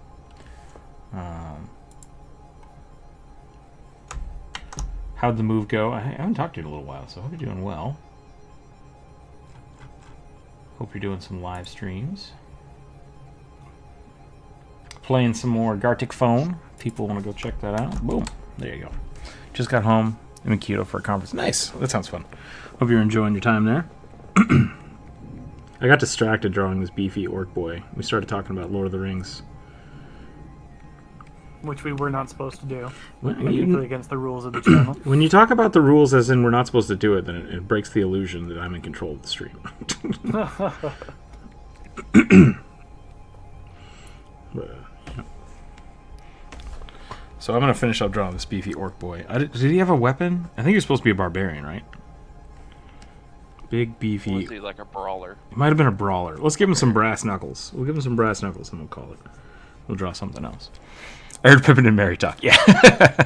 We were talking about orcs. I think this started because someone wasn't sure what orcs looked like. And I'm still trying to... I'm pretty happy with this, whatever this is, where the teeth become, like, most of the face. Whereas goblins, it's mostly head and lots of teeth.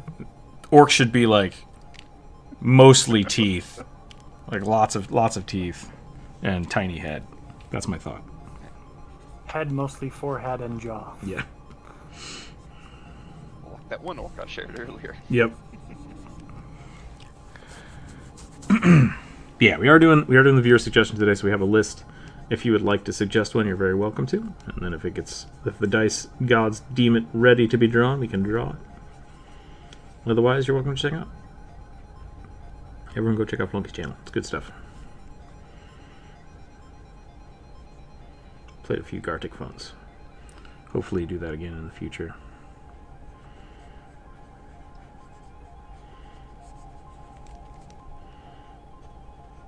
Oh, I think they were throwing. I think that's what it was. They're a brawler and they fling stuff. Oh, okay. Which, brass knuckles still seems appropriate. Throw it to brass knuckles. Just those are brass knuckles. Was the punch, like the fist weapons that like shoot stuff when you punch them. Like, that doesn't make any sense. You have to reload them every time. An uncomfortable amount of teeth, yes. There's like a mechanical gauntlet in Pathfinder, which way to describe it makes me think of those like comical like boxing glove on the springs. Yeah, there's something like that in the power gloves from Fallout. Yeah. Yeah. There's also black powder knuckle dusters, which just I don't love. They just blow up when you punch them. Yeah. There's a guy on YouTube, I think he's Australian, who just makes really dangerous stuff all the time, and I worry he's gonna like lose a leg one of these days. He made a boot that like strapped to his foot, and then I think I saw this. I think it shot the boot out or something. It was some kind of rocket boot was the intent. I'm like, you're gonna break your leg. Like, this is not I good. think he actually did get hurt. Did he? So scary. I think he may have got hurt from that one. Like there's Based on that description, I would not be surprised. he does his videos, and like he's purposely making it look more dangerous than it is, I think, because like he'll show himself like eating toxic stuff, or like I brushed my teeth with this grease, and I'm like, don't do that. But like the stuff he's using is not something that's readily available, and like you have to have a machine shop to do a lot of the stuff he's doing. So it's like, all right, I get that you're being satirical and slightly dangerous, but I still don't like it. Yeah. Be safe, man. Like he welds without shoes on purpose, and I'm just like, I hate it. I'm just doing all right. I would do that. Man, no, that's how you get forever burns. That's why I said not even I would. Oh, I thought you said you would, and I was like, all right, No. ballsy. Oliver, welcome in. I hate shoes, but you know what? Personal protective Yeah. equipment is really important for for specific things that you do, and welding is one of those things. Glass blowing is one of those things. Yep. I did. I was the.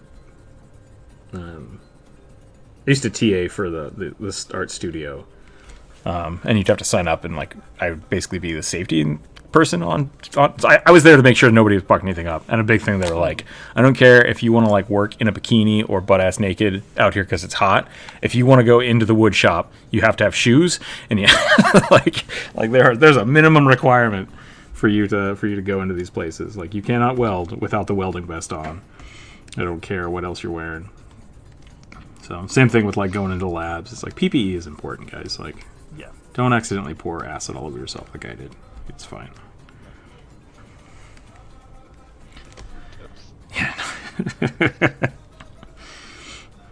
Yeah. I also TA'd in the ceramics department. I ran a lot of kilns, and I will not run a kiln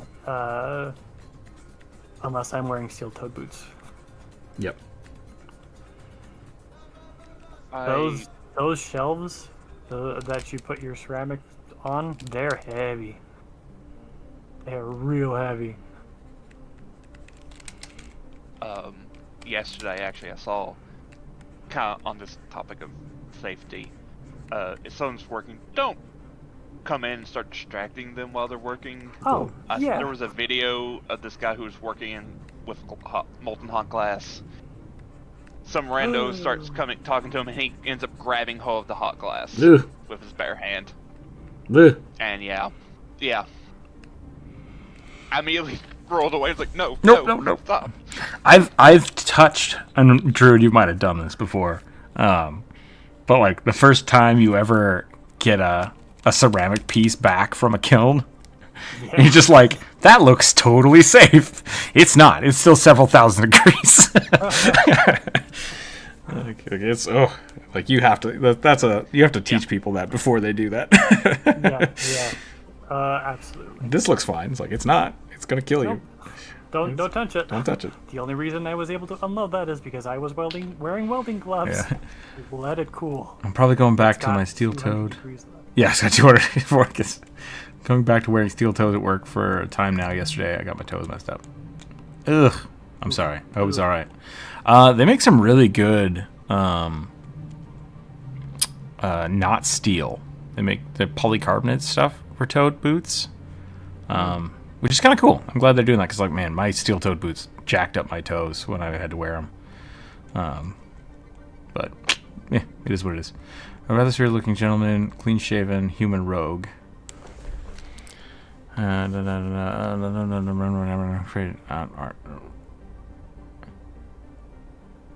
He creates an air of massiveness. Another suited character going on the list for Oliver.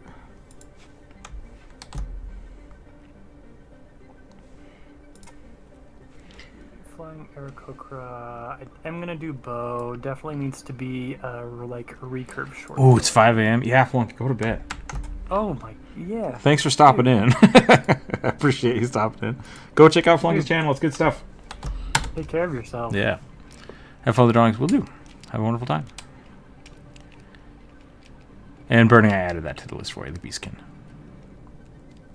Burning. That was me. Oh, that was you. Sorry. I just saw the blue name. I saw burning, and then... Because I see the mod tag.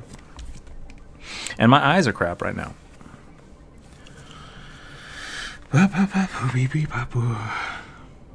Most of the deviation is gone.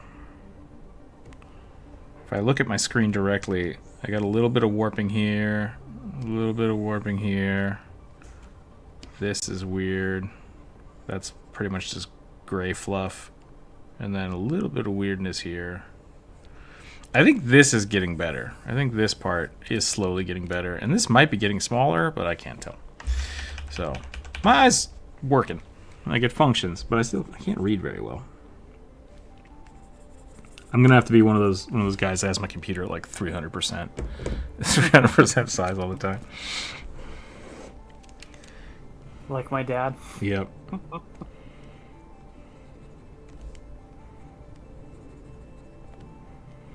Medical technology is amazing. Because if this had happened to my grandfather, I would just be wearing an eye patch. Like, I would be in eye patch territory. So, PPE people, wear your safety goggles.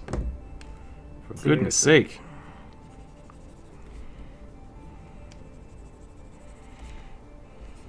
Okay, I think this is enough orc beef. I wanted to give him a skull belt, which maybe I'll do a quick skull belt. Never enough orc beef. I was going to go the other direction, but that's inappropriate. It's fine. It's fine.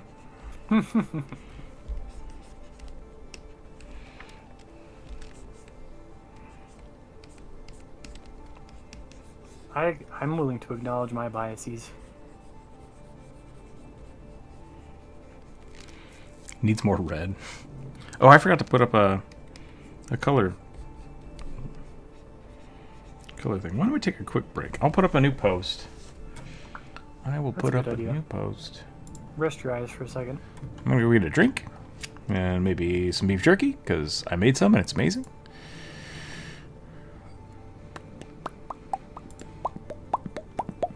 And then we'll be right back. Hang tight, everybody. What am I doing? Why am I in Discord? That's not what I want. Okay. Be right back.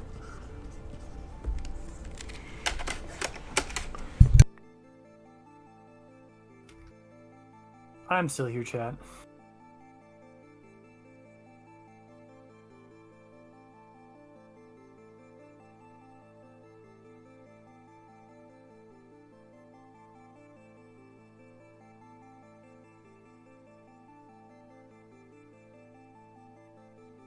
I do need to wrap up this character, though. I've been drawing them for a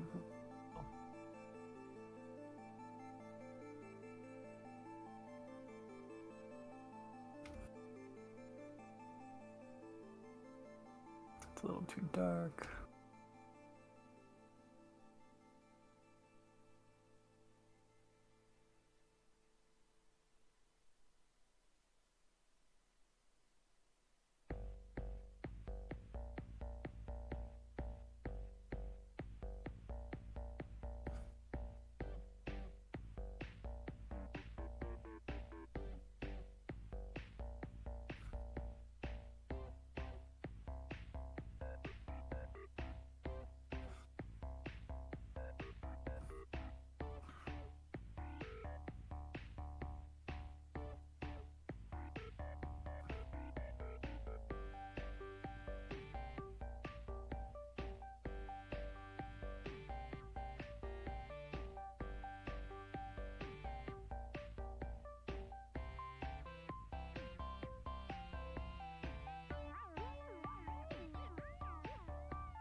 You okay?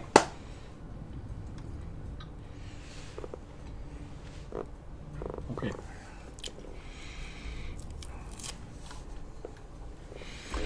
Alrighty, we're back.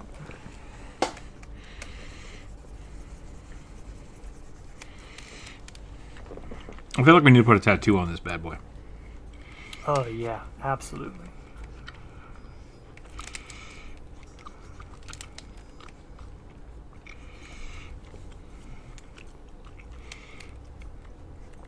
It's a shirtless orc without a awesome tattoo.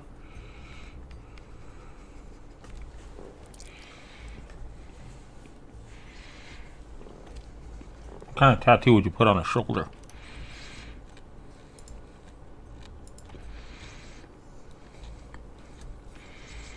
I usually do something kind of spirally. Do spirals. That's usually what I do.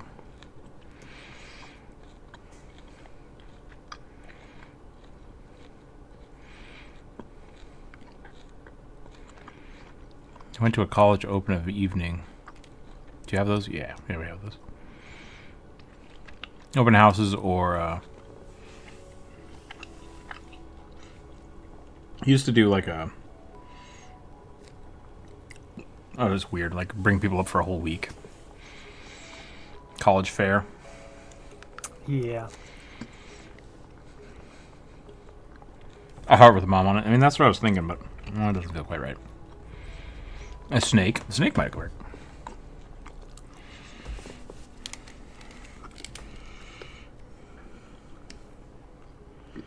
A winged boar.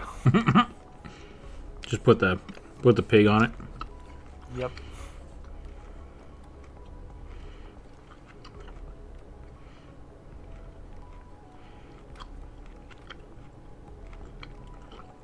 Oh, my pig.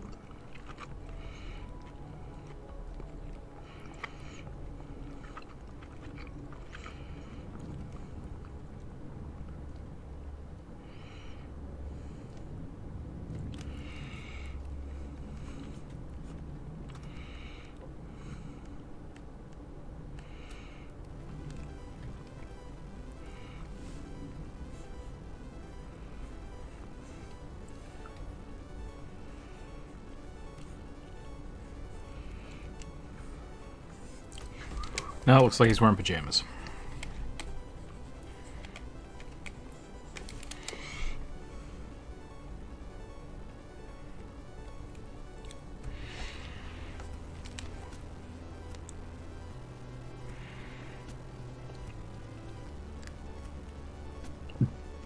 You been playing Cyberpunk again?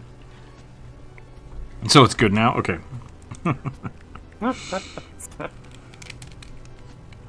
I'm probably still not going to get it.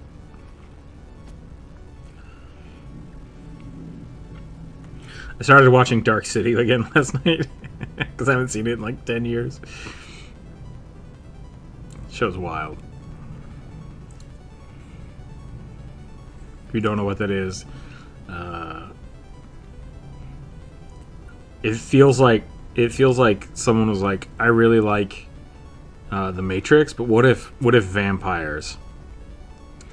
And so it feels like a Matrix vampire fanfic, but it came out before The Matrix, so I don't know what to tell you. It is a product of its time. Yep. I mean, it sounds like a 90s baby. Yep. I'm not familiar with it. That's all. It's got Kiefer Sutherland in it.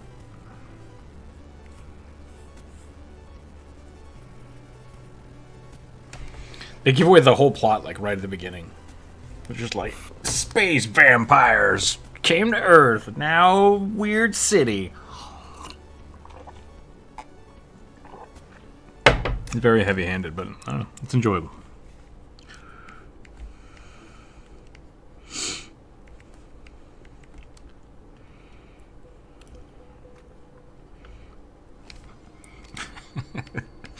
The aliens are like, we need to figure out how the human soul works. What if we make a guy kill hookers? It's like, hold on, what? What's happening?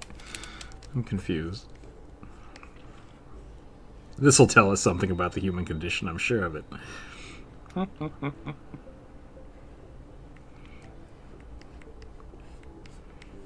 mean, it might. Not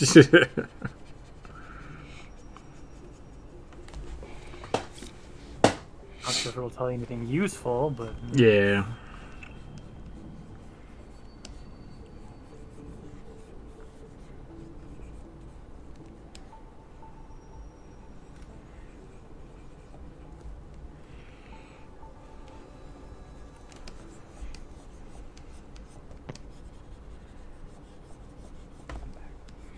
Welcome back.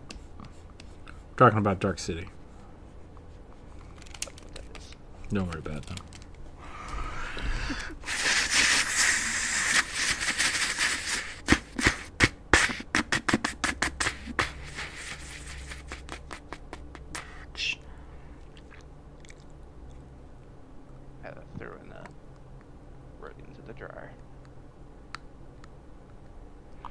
a hash mark for each head bonk or guy thrown. I like that. That's a cool idea.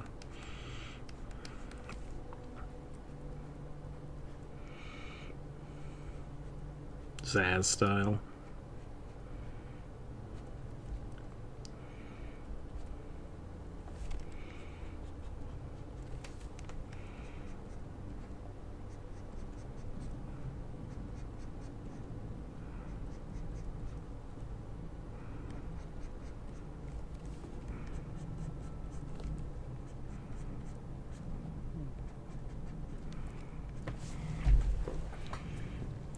Alright, I think I'm done with this one. I'm going to move on to the next one. Rolling the dice. 4. A male child warlock, Pact of the Talisman Monkey Paw. Okay. I forgot to put up the post. I'm sorry, everybody. I'm pretty sure I know who suggested this, so. I mean, that's pretty good for a talisman. The monkey paw. That would be pretty fun, actually. But would you only get 5 ever? Or is it just like 5 uses of spells per day? But they're all the wish spell.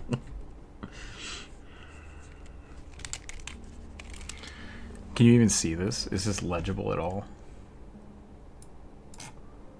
I think you get the normal amount of spells, but you like you get stuff back, or you get bonuses if you can get somebody else to use the monkey's paw. That would be pretty funny. You just have to pass it on. Like, here's someone else use this. Yeah.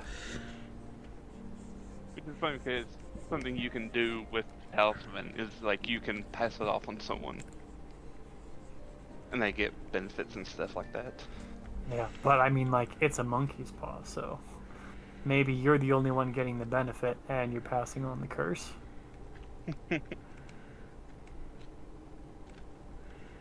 Possibly. Too much dark hair.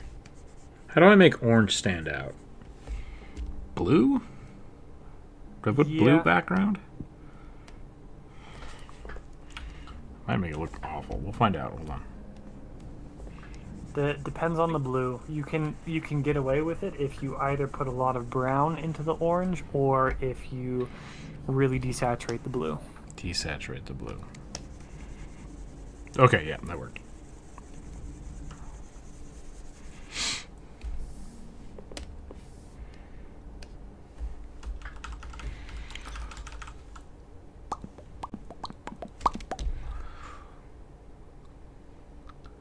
Pact of the Monkey Paw now makes you think of a pact of cyanide and happiness based on YouTube channel.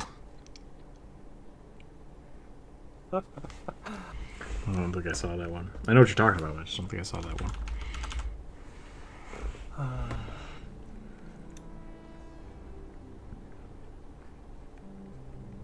I like cyanide and happiness. I like Saturday morning breakfast cereal better, and XKCD. XKCD is really good.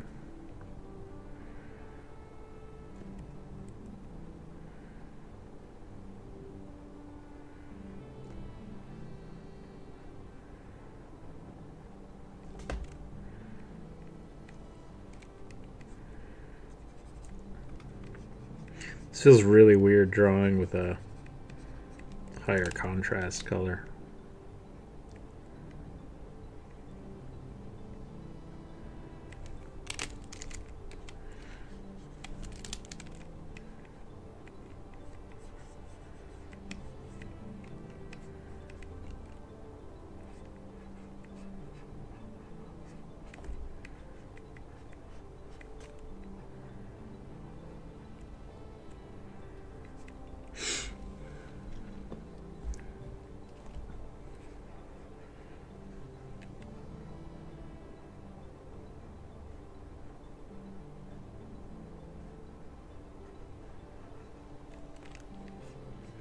Behold my paw of monkey. What's the thing? Like, oh, you got your luckiest rabbit foot? Well, it wasn't very lucky for the rabbit.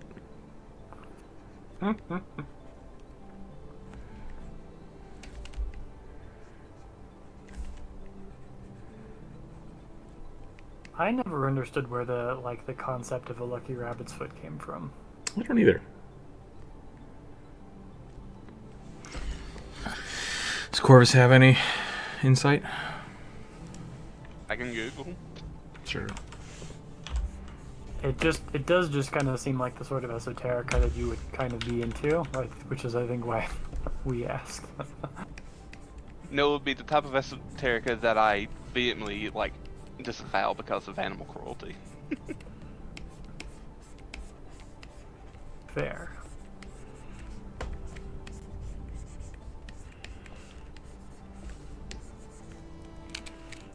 I don't worry too much about rabbits because they're prey animals. Like they are evolved to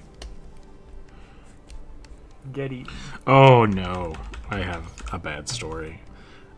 So the rabbit population in my neighborhood just exploded, right? Uh-huh. And so much so that my cat caught one of them and brought it to us. And so I'm like, all right, great. And I see them all over the place. Somebody in my neighborhood started putting up "lost bunny found" and put up flyers, and I'm like, that's nope. That's not somebody's bunny. That's your bunny now. No one is ever going to claim that rabbit. That was a wild street bunny that you thought was somebody's pet. 'Cause yeah, we just have rabbits. People think it may be related to the folk magic system known as hoodoo, Okay. but that is not a definite origin. It could also just be people having a joke. That's I mean, I think part of it, the lucky horseshoe, it's not that horseshoes are inherently lucky, it was that having a horseshoe turned upside down was bad luck. And so then I think a lucky horseshoe is just kind of the progression of that. But yeah.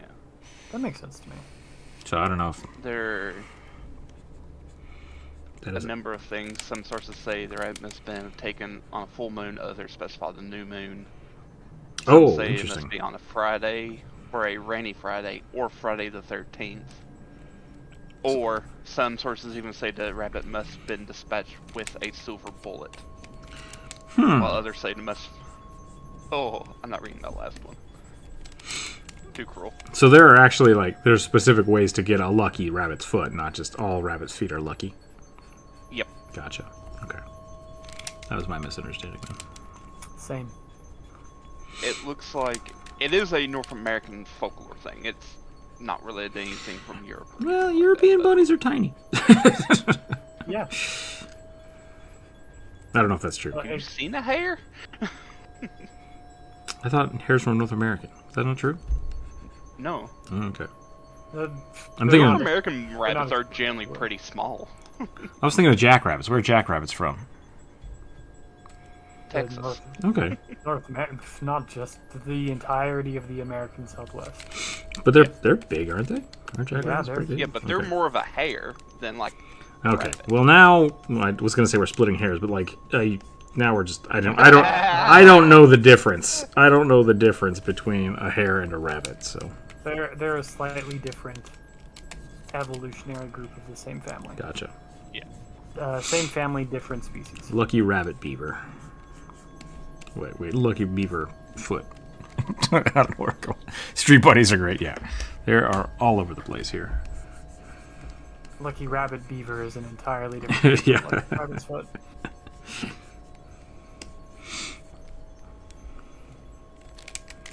I'm giving this kid TikTok hair because I don't know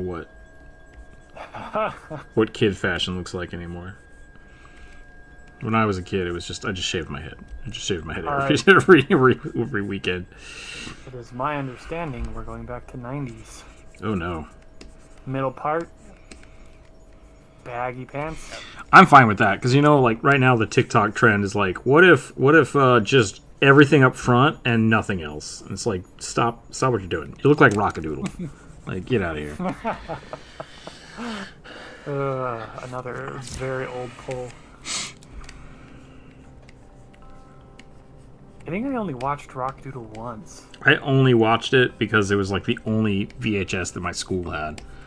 I was like, oh, it's raining today, Rockadoodle. I was like, okay. like rockabilly chicken. Yeah, I think I always confuse the Page Master with Rockadoodle. I think were made by the same people. I think they were, yeah. I think they're different movies. Are they Don Bluth? They might be Bluth movies. I'm not sure. I don't know. Me neither. There's not enough blonde guys in either one of those movies. Wasn't one of them Macaulay Culkin? Yeah.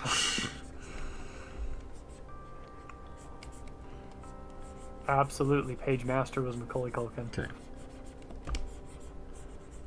Rockadoodle was Chicken Elvis. Yes.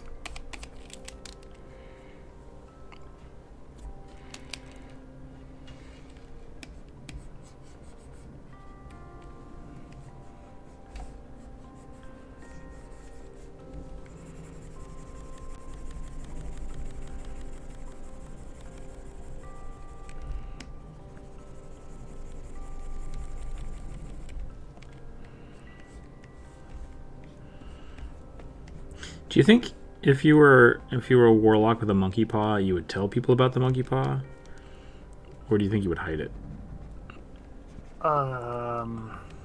Depends on the nature of my pact.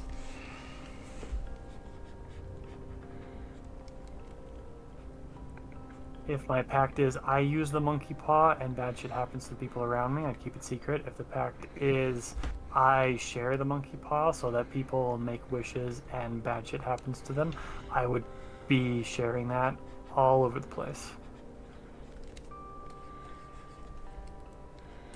Have you guys seen my monkey paw? Look, I know it didn't work out great last time, but, free wish could help us out in this situation. Maybe just be a little bit more, careful about how you write it, and if you're smart enough. Probably nothing bad will happen. I'm pretty sure I have street rabbits. Yeah. I like rabbits. Hares are like desert bunnies, right? Yeah. Not always, but the ones here are, yeah. Yeah.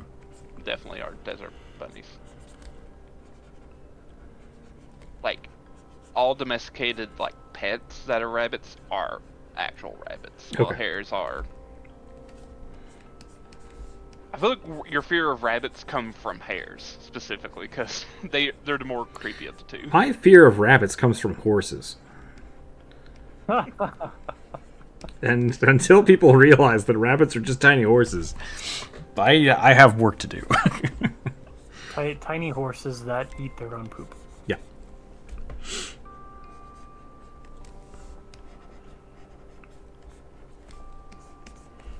Yeah, it's because they have to choose a cud, but they're not ruminants.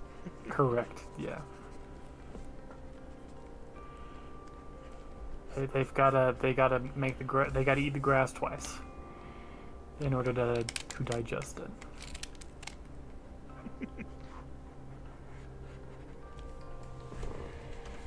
I'm not saying it's a bad thing. It's an adaptation. I'm just saying it's maybe one of the things that has led to them being extremely susceptible to a lot of those eyeballs. Yep, that's a hare. Yeah. Hares are... Yeah. Page Master was not a Don Bluth movie. Interesting. Hares look like you took a rabbit and, stretched it out super far and then squeezed the middle until the eyeballs popped out of the head. Thanks for that graphic. You're welcome, and also tell me I'm wrong. You're not. I'd imagine that with the monkey paw, it's the player's choice at this point. I mean, yeah, I think you gotta be a specific type of player that play a monkey paw. Quick question, right? Chaos goblins. Does Washington have American pikas? Pikas. They're mice without tails, basically. Oh, I do not know. I have not seen Tiny one. field mice. Or another way of saying it is they're rabbits with really short ears because they are a lagomorph. Interesting. Yep. Not that I know of. They're also the rodent that Pikachu was based off of. So it shouldn't be Pikachu, it should be Pikachu. That's disturbing. Which is also funny because pica is the name of a disease in which you eat stuff that, like, you are compelled to eat stuff that is not digestible.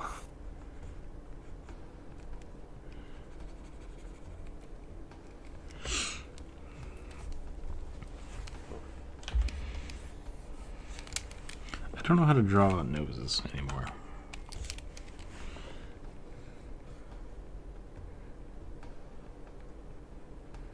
That looks like a fine nose.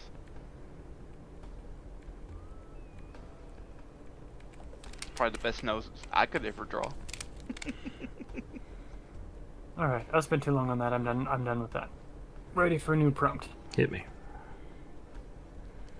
9. Kobold Paladin. That's all it says. Okay. Dealer's Choice Kobold Paladin.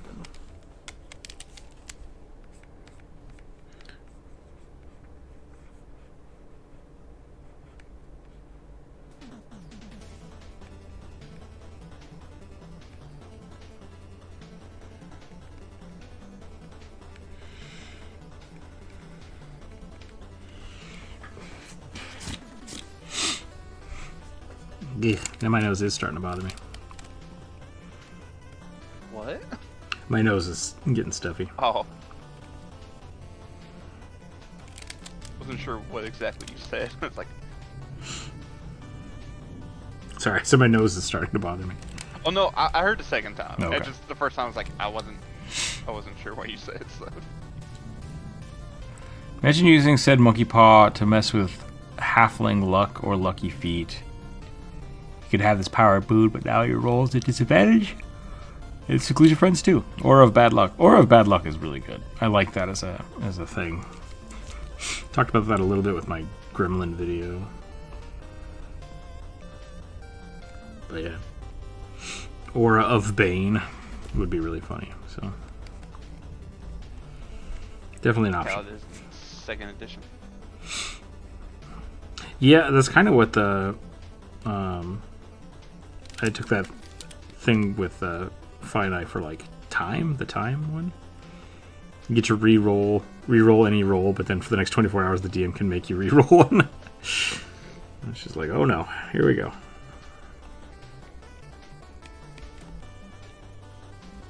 Still roll good even on the re-roll. Yeah. Our game isn't really set up for me to, as the DM to really an issue for that. Yeah. I mean, you could just do it right in like the next roll. Yeah, but like, I don't know. It's more my style to wait until I think it's socially the worst possible moment. Sounds like a you problem. I mean, yeah. I want it to be really bad. But I'm the GM, and this is the type of game that we're running, and so it doesn't really fit. I'm gonna go ahead and tell you to never gamble. I'm done. I don't like to gamble anyway. Never enjoyed poker. Don't understand slot machines. There's not a lot to understand.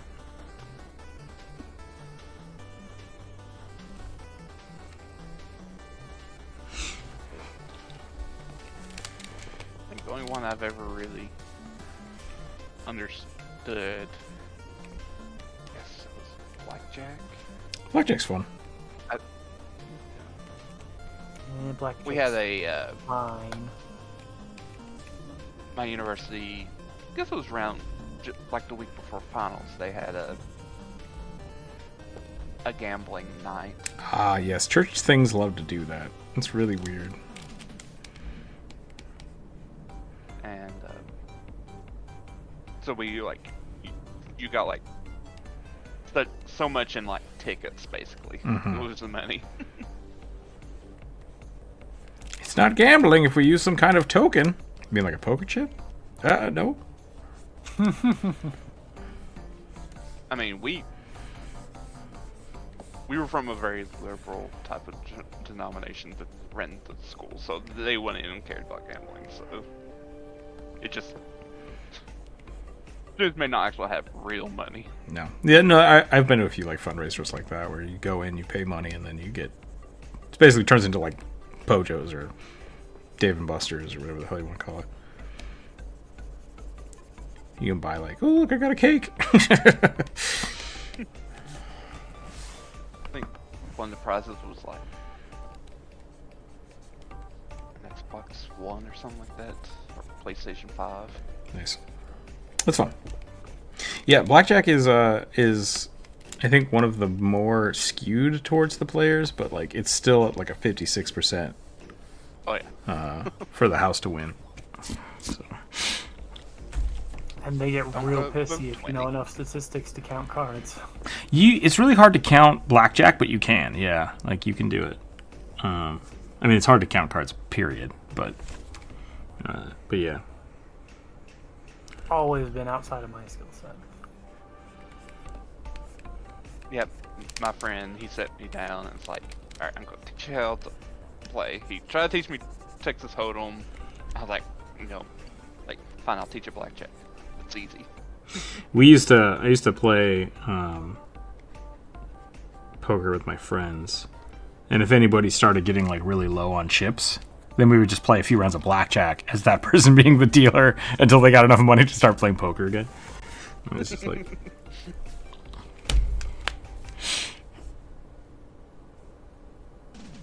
Little tiny demons is what rabbit skeletons look like. Tiny demons. This also make it harder by including more than a single deck. Yeah.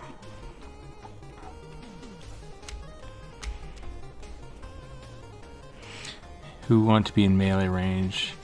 You think I'm unlucky? I'm used to it. All my friends have ranged attacks. You want to know how a fireball tastes like?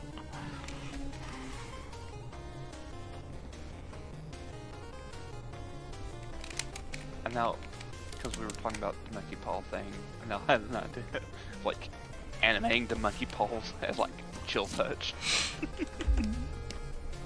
For 5th edition, just grab on someone. Pretty funny.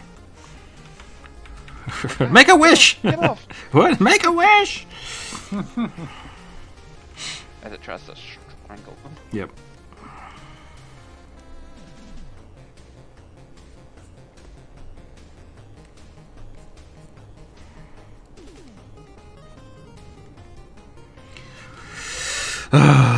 Unfortunately, orange is just the worst color to draw with, so I'm gonna stop. It is, unfortunately. It's just I tried to add some dark to it.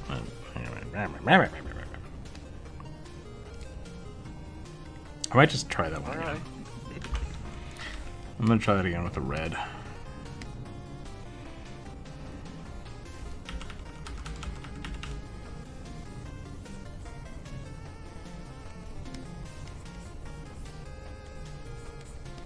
And Corvus, what's your favorite kobold weapon? You can't go wrong with the scorpion on a stick. But I'm not going. That's a Chris Perkins weapon, not a kobold weapon. No, it's part of their official kit in D&D. I don't know. I immediately. Only reason this comes to mind is because I heard someone talking about the fang wire, which is just a razor garrote. Yep. Yep. I remember when I was like first playing D&D, I was super excited that I could use like a sap, which I think is probably one of the least taken weapons in D&D. Yeah. To the point that it doesn't even appear in 5th edition. They're Oh, like, really? No one took this. Yeah. I mean, it's really not useful. It is if you want to knock somebody out. But only up to level 1. Yeah, I thought it was funny whenever we were fighting the orc bandits that mechanically some of them just were using saps against us. I Yep. was like, oh. Well, are a little bit better weapons, in my opinion, in second edition Pathfinder than they were in 1E or in 5E. I I guess. think in one Go they ahead. did like a D4 or D3. I mean, like they weren't the best weapons that they could have had, but they weren't ineffective against you guys. I think the other thing is it used to be, or at least maybe this is just how I did it, but like, if you got someone to half health with non-lethal damage, they passed out. I don't know if that's correct. That's how we used to roll it. I don't think it is. Because it doesn't make sense that you almost kill somebody and then do one non-lethal damage to them and then they just go unconscious. I know any weapon could be used to do the non-lethal stuff, but you take a penalty for it. But if your specific weapon has the non-lethal, you just can't kill someone outright. Right. Yeah. It doesn't make sense to me, Rook, that you you have to take somebody down to 0 health with a lethal weapon in order for them to be knocked unconscious and start bleeding out. Right. But you only have to get them to half health with non-lethal damage to knock them down. It might have been that when I think maybe what it was when your current hit points equal your non-lethal damage. Like we might have tracked it completely separately. Okay. Here you go, Druid. Uh-oh. Flying talons, huh? Flying Talon, okay. What's this weapon? It's a grappling hook used as a weapon, essentially. Yes. Or fish hooks tied together. I'm drawing a warlock, monkey paw warlock, and Druid is drawing a kobold. A kobold paladin who's going to have a grappling hook as his weapon.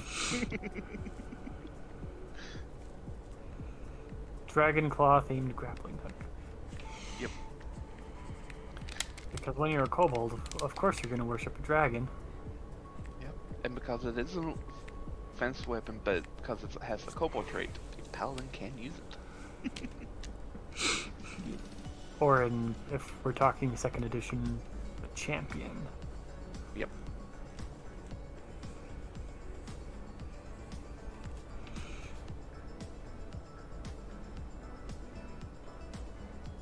I know a lot of people don't care for the 2E champion, but it's my personal favorite iteration of the paladin.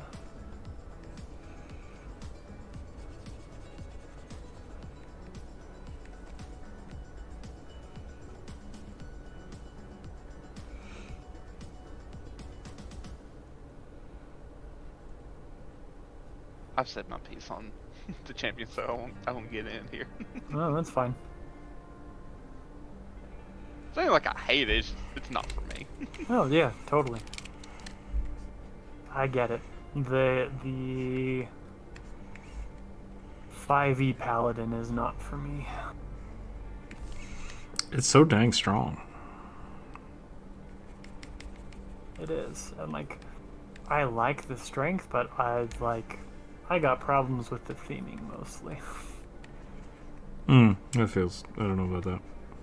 I don't have any problems with that theming. I don't think so. Yeah. Well, I've got some more hang-ups about religion than you do, so. That's true.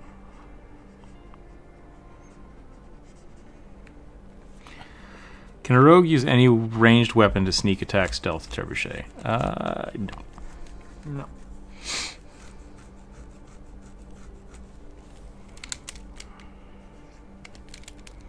I don't think you can hide a trebuchet.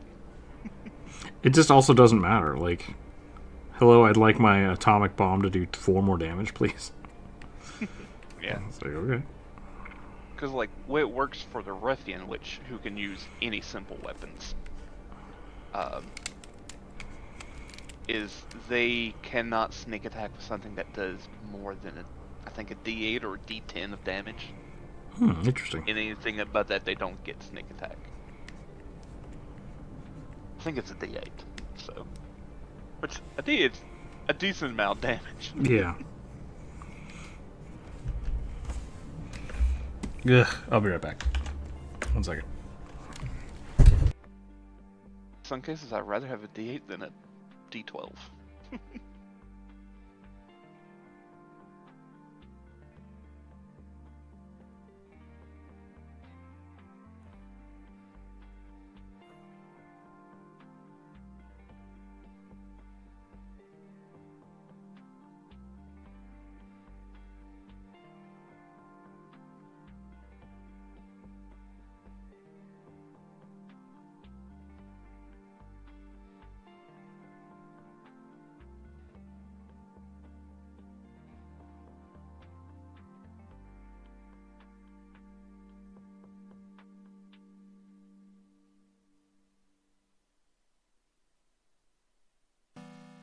Such a great weapon.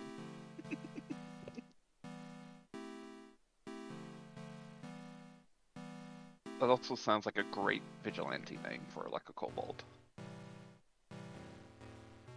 Flying Talon? Yeah. Yep.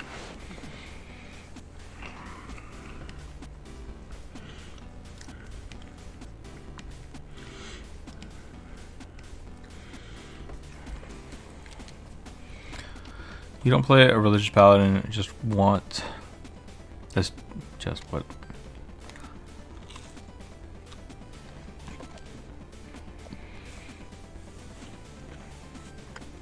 I know you don't have to play a religious paladin, but like in earlier editions, like the faith aspect is baked into the class. And faith over reason is the aspect of the paladin that I specifically that specifically makes it difficult for me to want to play it. Which I'll always argue that's like playing the lawful stupid character. It's a trope that you don't have to do. Because I agree with you, fundamentalism in general is bad. Like, nothing should ever usurp rational thought.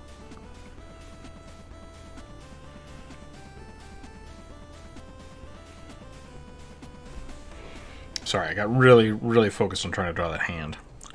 You're good. I did the same thing about this grappling hook. Treble hooks. Now, can a paladin smite somebody with a trebuchet? Yes. I will always allow that. The Oath of Siege.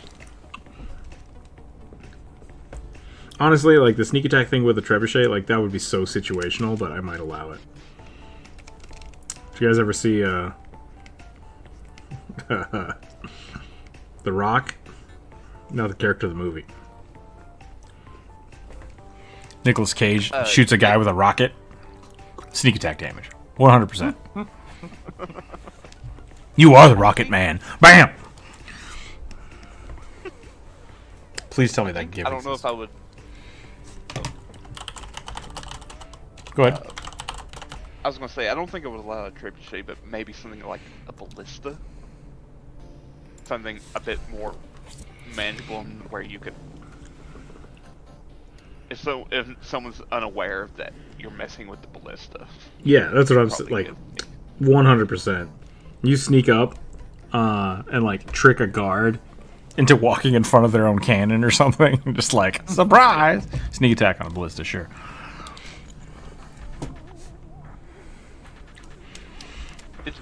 Trebuchets are so cumbersome. Yeah, I mean, like, You're going to hear it moving. It doesn't matter where you are in the town. You just hear, ka-chung! Like, that's, you don't get sneak attack on that. Now, if you trick somebody into the trebuchet, sure, sneak attack. Sneak attack plus fall damage. Yeah. or what happens in the Army of Darkness movie. Oh man, it's been so long. I need to rewatch that. Yeah, so they attach, I think, they either make a catapult or mount a catapult to the car. One of the two. And one of the skeletons lands on it, and there's like a bag of black powder that he lights. He just cuts it, sends them flying. Mog cannon. Step one. I know I'm like focusing too hard, and I need to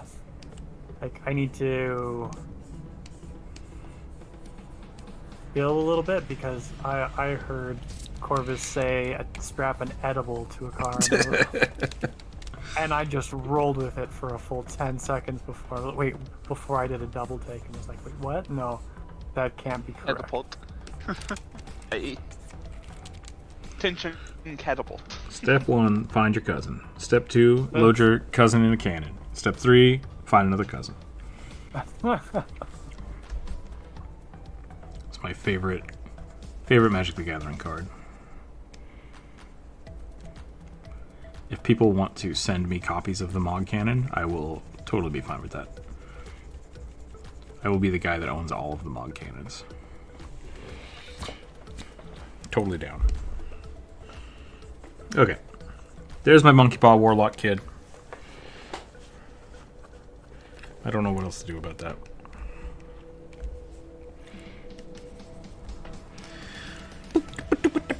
Let's do one more. It's 1:30. I think I can do one more. Yeah. This is definitely going to be my last one. 11.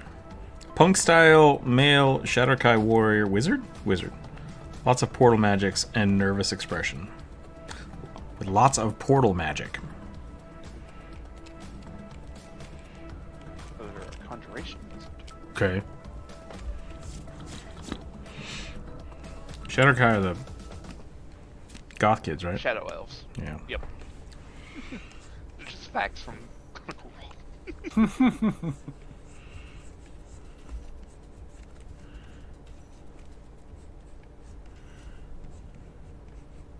They're the edgy theater goth kids of the D&D universe. Punk style, huh? We're getting a mohawk.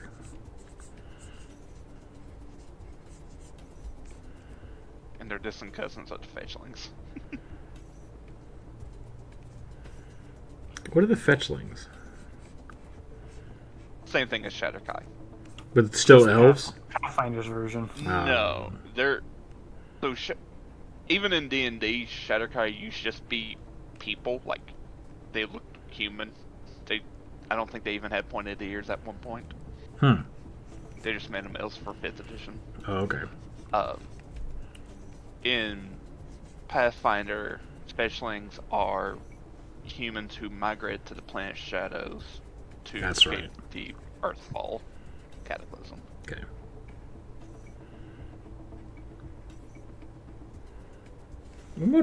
What's up? Yeah? It's almost 3 o'clock. I heard that one. Yep. Meow. So sad.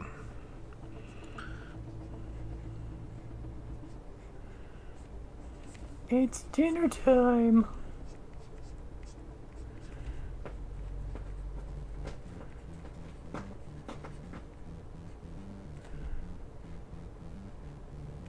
Darn it. Okay, what am I gonna do for armor on this little derp?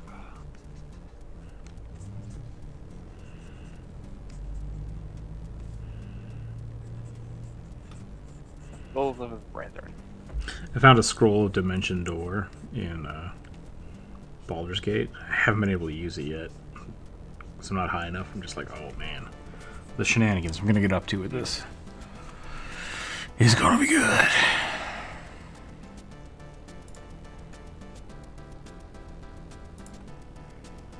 I'm actually kind of surprised Dimension Door is in Baldur's Gate 3.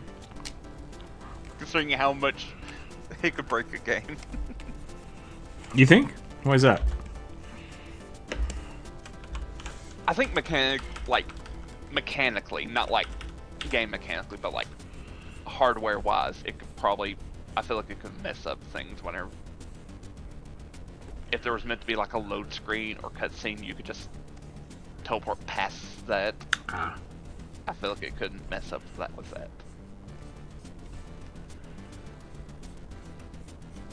I didn't even consider that. Yeah. There's not a lot of checkpoints.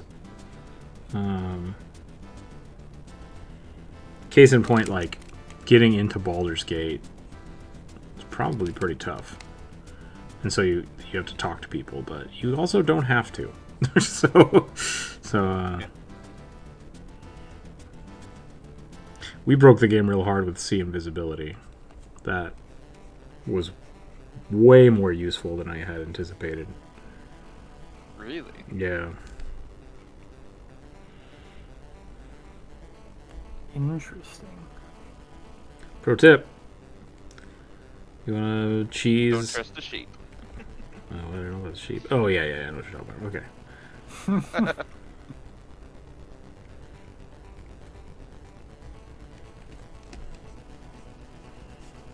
But you were mentioning something about cheese? They said if you want to cheese the game, see invisibility, like, it makes the game way easier. Oh.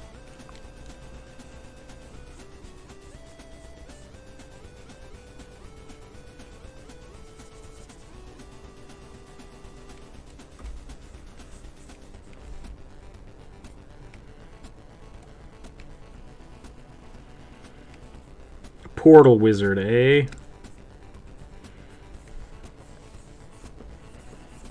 Your tree man's worst enemy.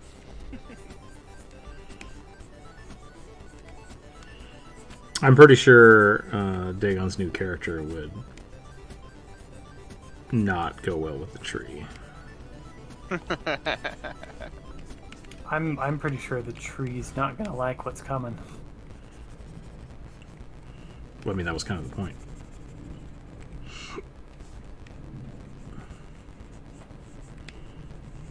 Unless you're just planning to kill the tree off.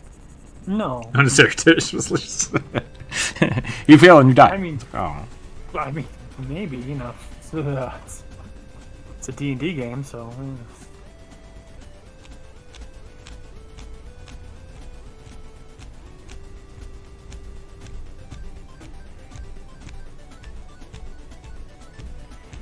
Cosmic, is this your character? Is that what you're talking about?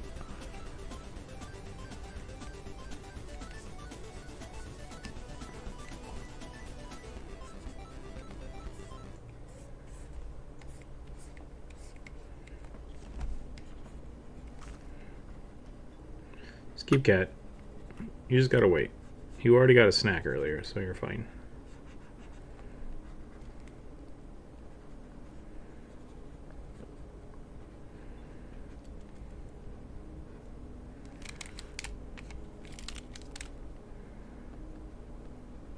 I feel like I'm drawing really small. Is that what's happening? Yes, that is what's happening. I was too zoomed in. Come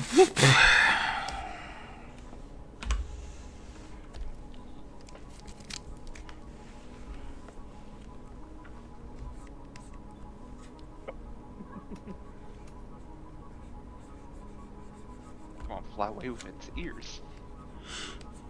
Hey, elves need the ears.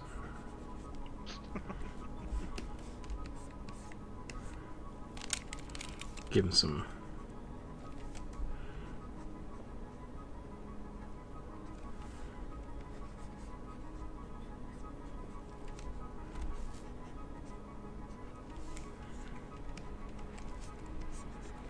Linkage.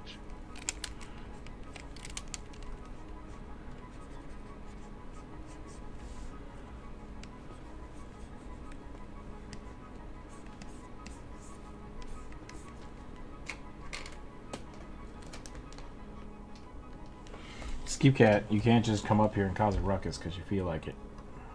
I don't want you stepping on my keyboard. Nope. Nope. That's as far as you go. You gotta turn around.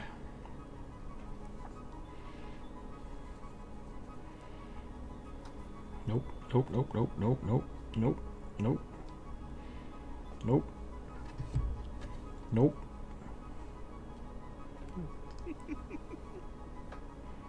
All right, you're getting picked up. You're getting picked up. Ugh. No, don't touch me.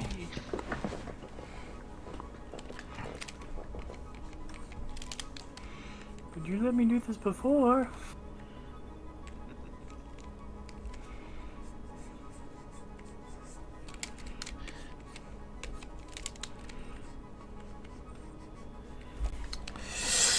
Starting over.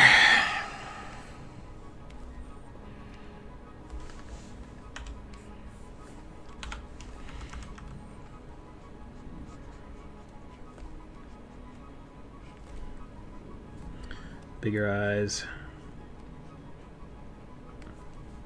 Is the shaved eyebrow thing a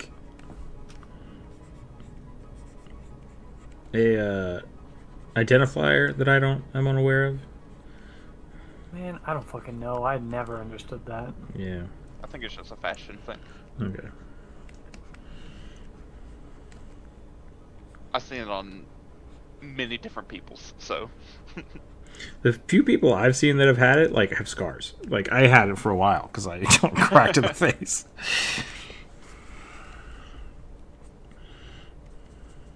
Yeah, I've seen people get it done in barbershop stuff. So. I'd like some visual interest on my face, please. I mean, that's one way of getting it. Yep.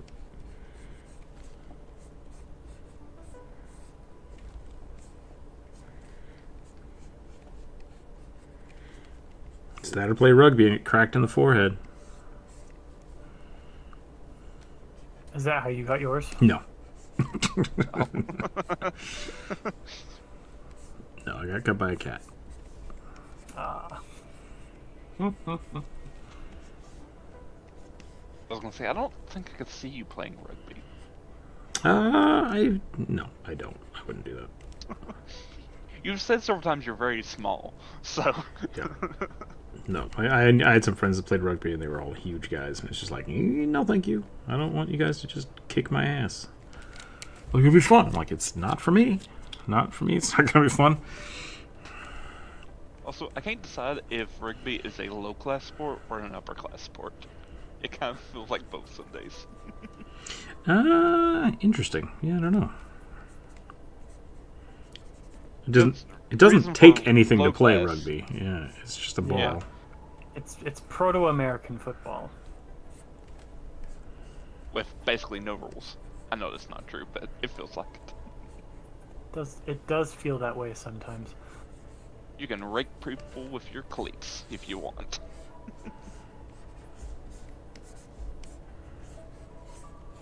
Man, Just don't get caught. rugby jackets though, ooh, very nice. Of all the sports jackets that exist, rugby's the way to do it. I've seen a rugby jacket. They're just good coats. I've had a rugby shirt, which is just a striped polo, basically. Yeah, no, nope. I think rugby shorts make most people's butts look real good.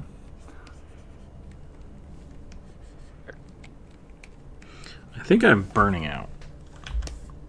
I'm trying to draw this face, and I'm just not doing it. Let's try it one more time.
Yeah. Okay. I feel like I did it all right this time. Oh, good.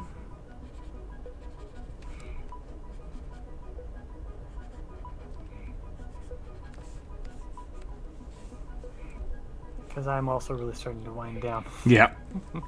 So I need you to wrap up so I can wrap up.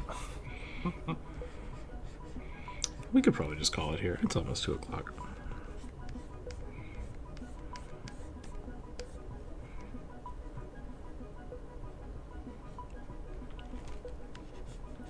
Get a few little sigils on the coat.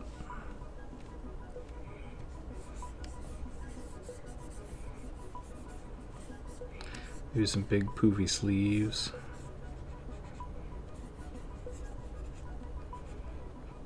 'Cause even though he's an edgelord, he's still a wizard.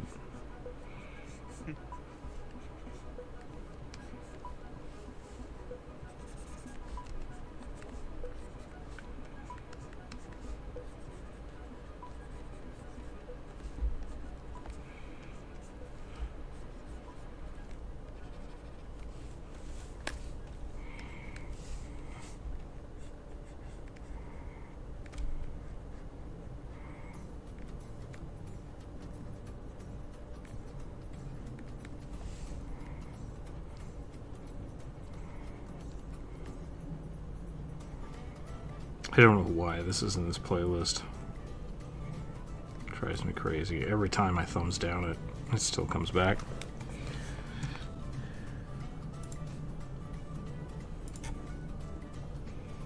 Because they like torturing you. And flacking you.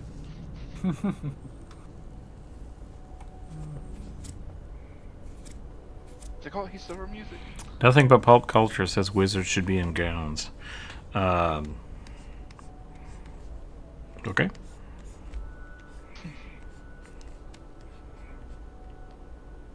I like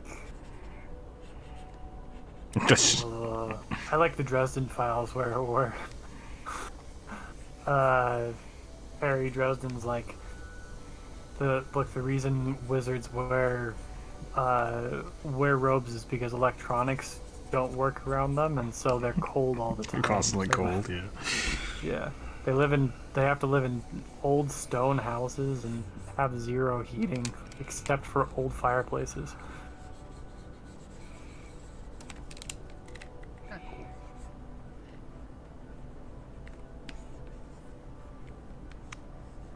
I loved it when he showed up to the wizard like council meeting in his bathrobe because He didn't have his his robe. cat pissed on his dress robes. Oh man, Dresden's great. I thought you were going to say when he showed up to the masquerade ball dressed like a vampire, which is funny in Oh, context. that also was very funny.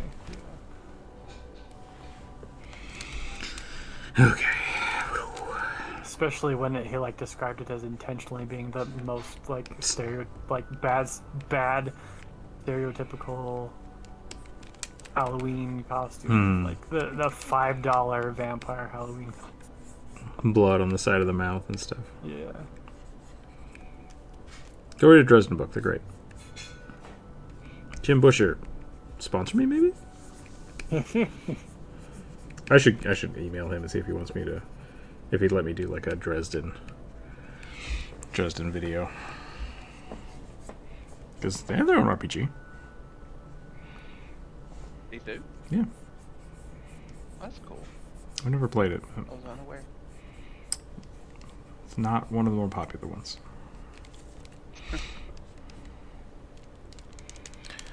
Sorcerers can dress like anyone, in my opinion. I mean, anyone can dress like anyone. Yeah. That's kind of the point I was getting at. It's like, well, pop culture says you can't wear, only pop culture says you wear robes. It's like, yo, that's what I'm using to base pretty much everything that I draw off of. Because pop culture is, our referential material. Yeah. You're really gonna sit there and tell me you've never played a D&D character to type? Yeah. You're missing out. It's fun. Tropes exist Neurotic for lizards. a reason. Yeah. The only reason a trope is bad is if you use it inappropriately. So get out there and be a slutty Bard. I Yeah. think that's what Go we're gonna fuck call a it today. dragon. Yep. Do your best. Try not to die. See what happens. But I'm gonna call it there. I'm out. I'm out of steam. Out of juice. Yeah, that's all I got. Go check out the Discord. Sign up for the Discord or the Patreon. I think I will try to set up here in the next month probably some Patreon only streams, and that might be added to the Patreon rewards as well as the YouTube members. And that's probably going to be like a drawing stream, and then we might do a D&D game or something. Maybe we'll run Pathfinder 2 campaign. I think that would be fun. But it's a little more complicated, and it's not as easy to just throw at people, so we'll see what happens. But other than that, that's all I got. That's all I got. Thanks for hanging out today, everybody. I'll post these in the Discord and draw, and we'll be back on Friday to finish this up and go from there. Stay happy, stay healthy, keep your dice on the table. Have a wonderful, wonderful evening. We'll see y'all later. Bye. Bye.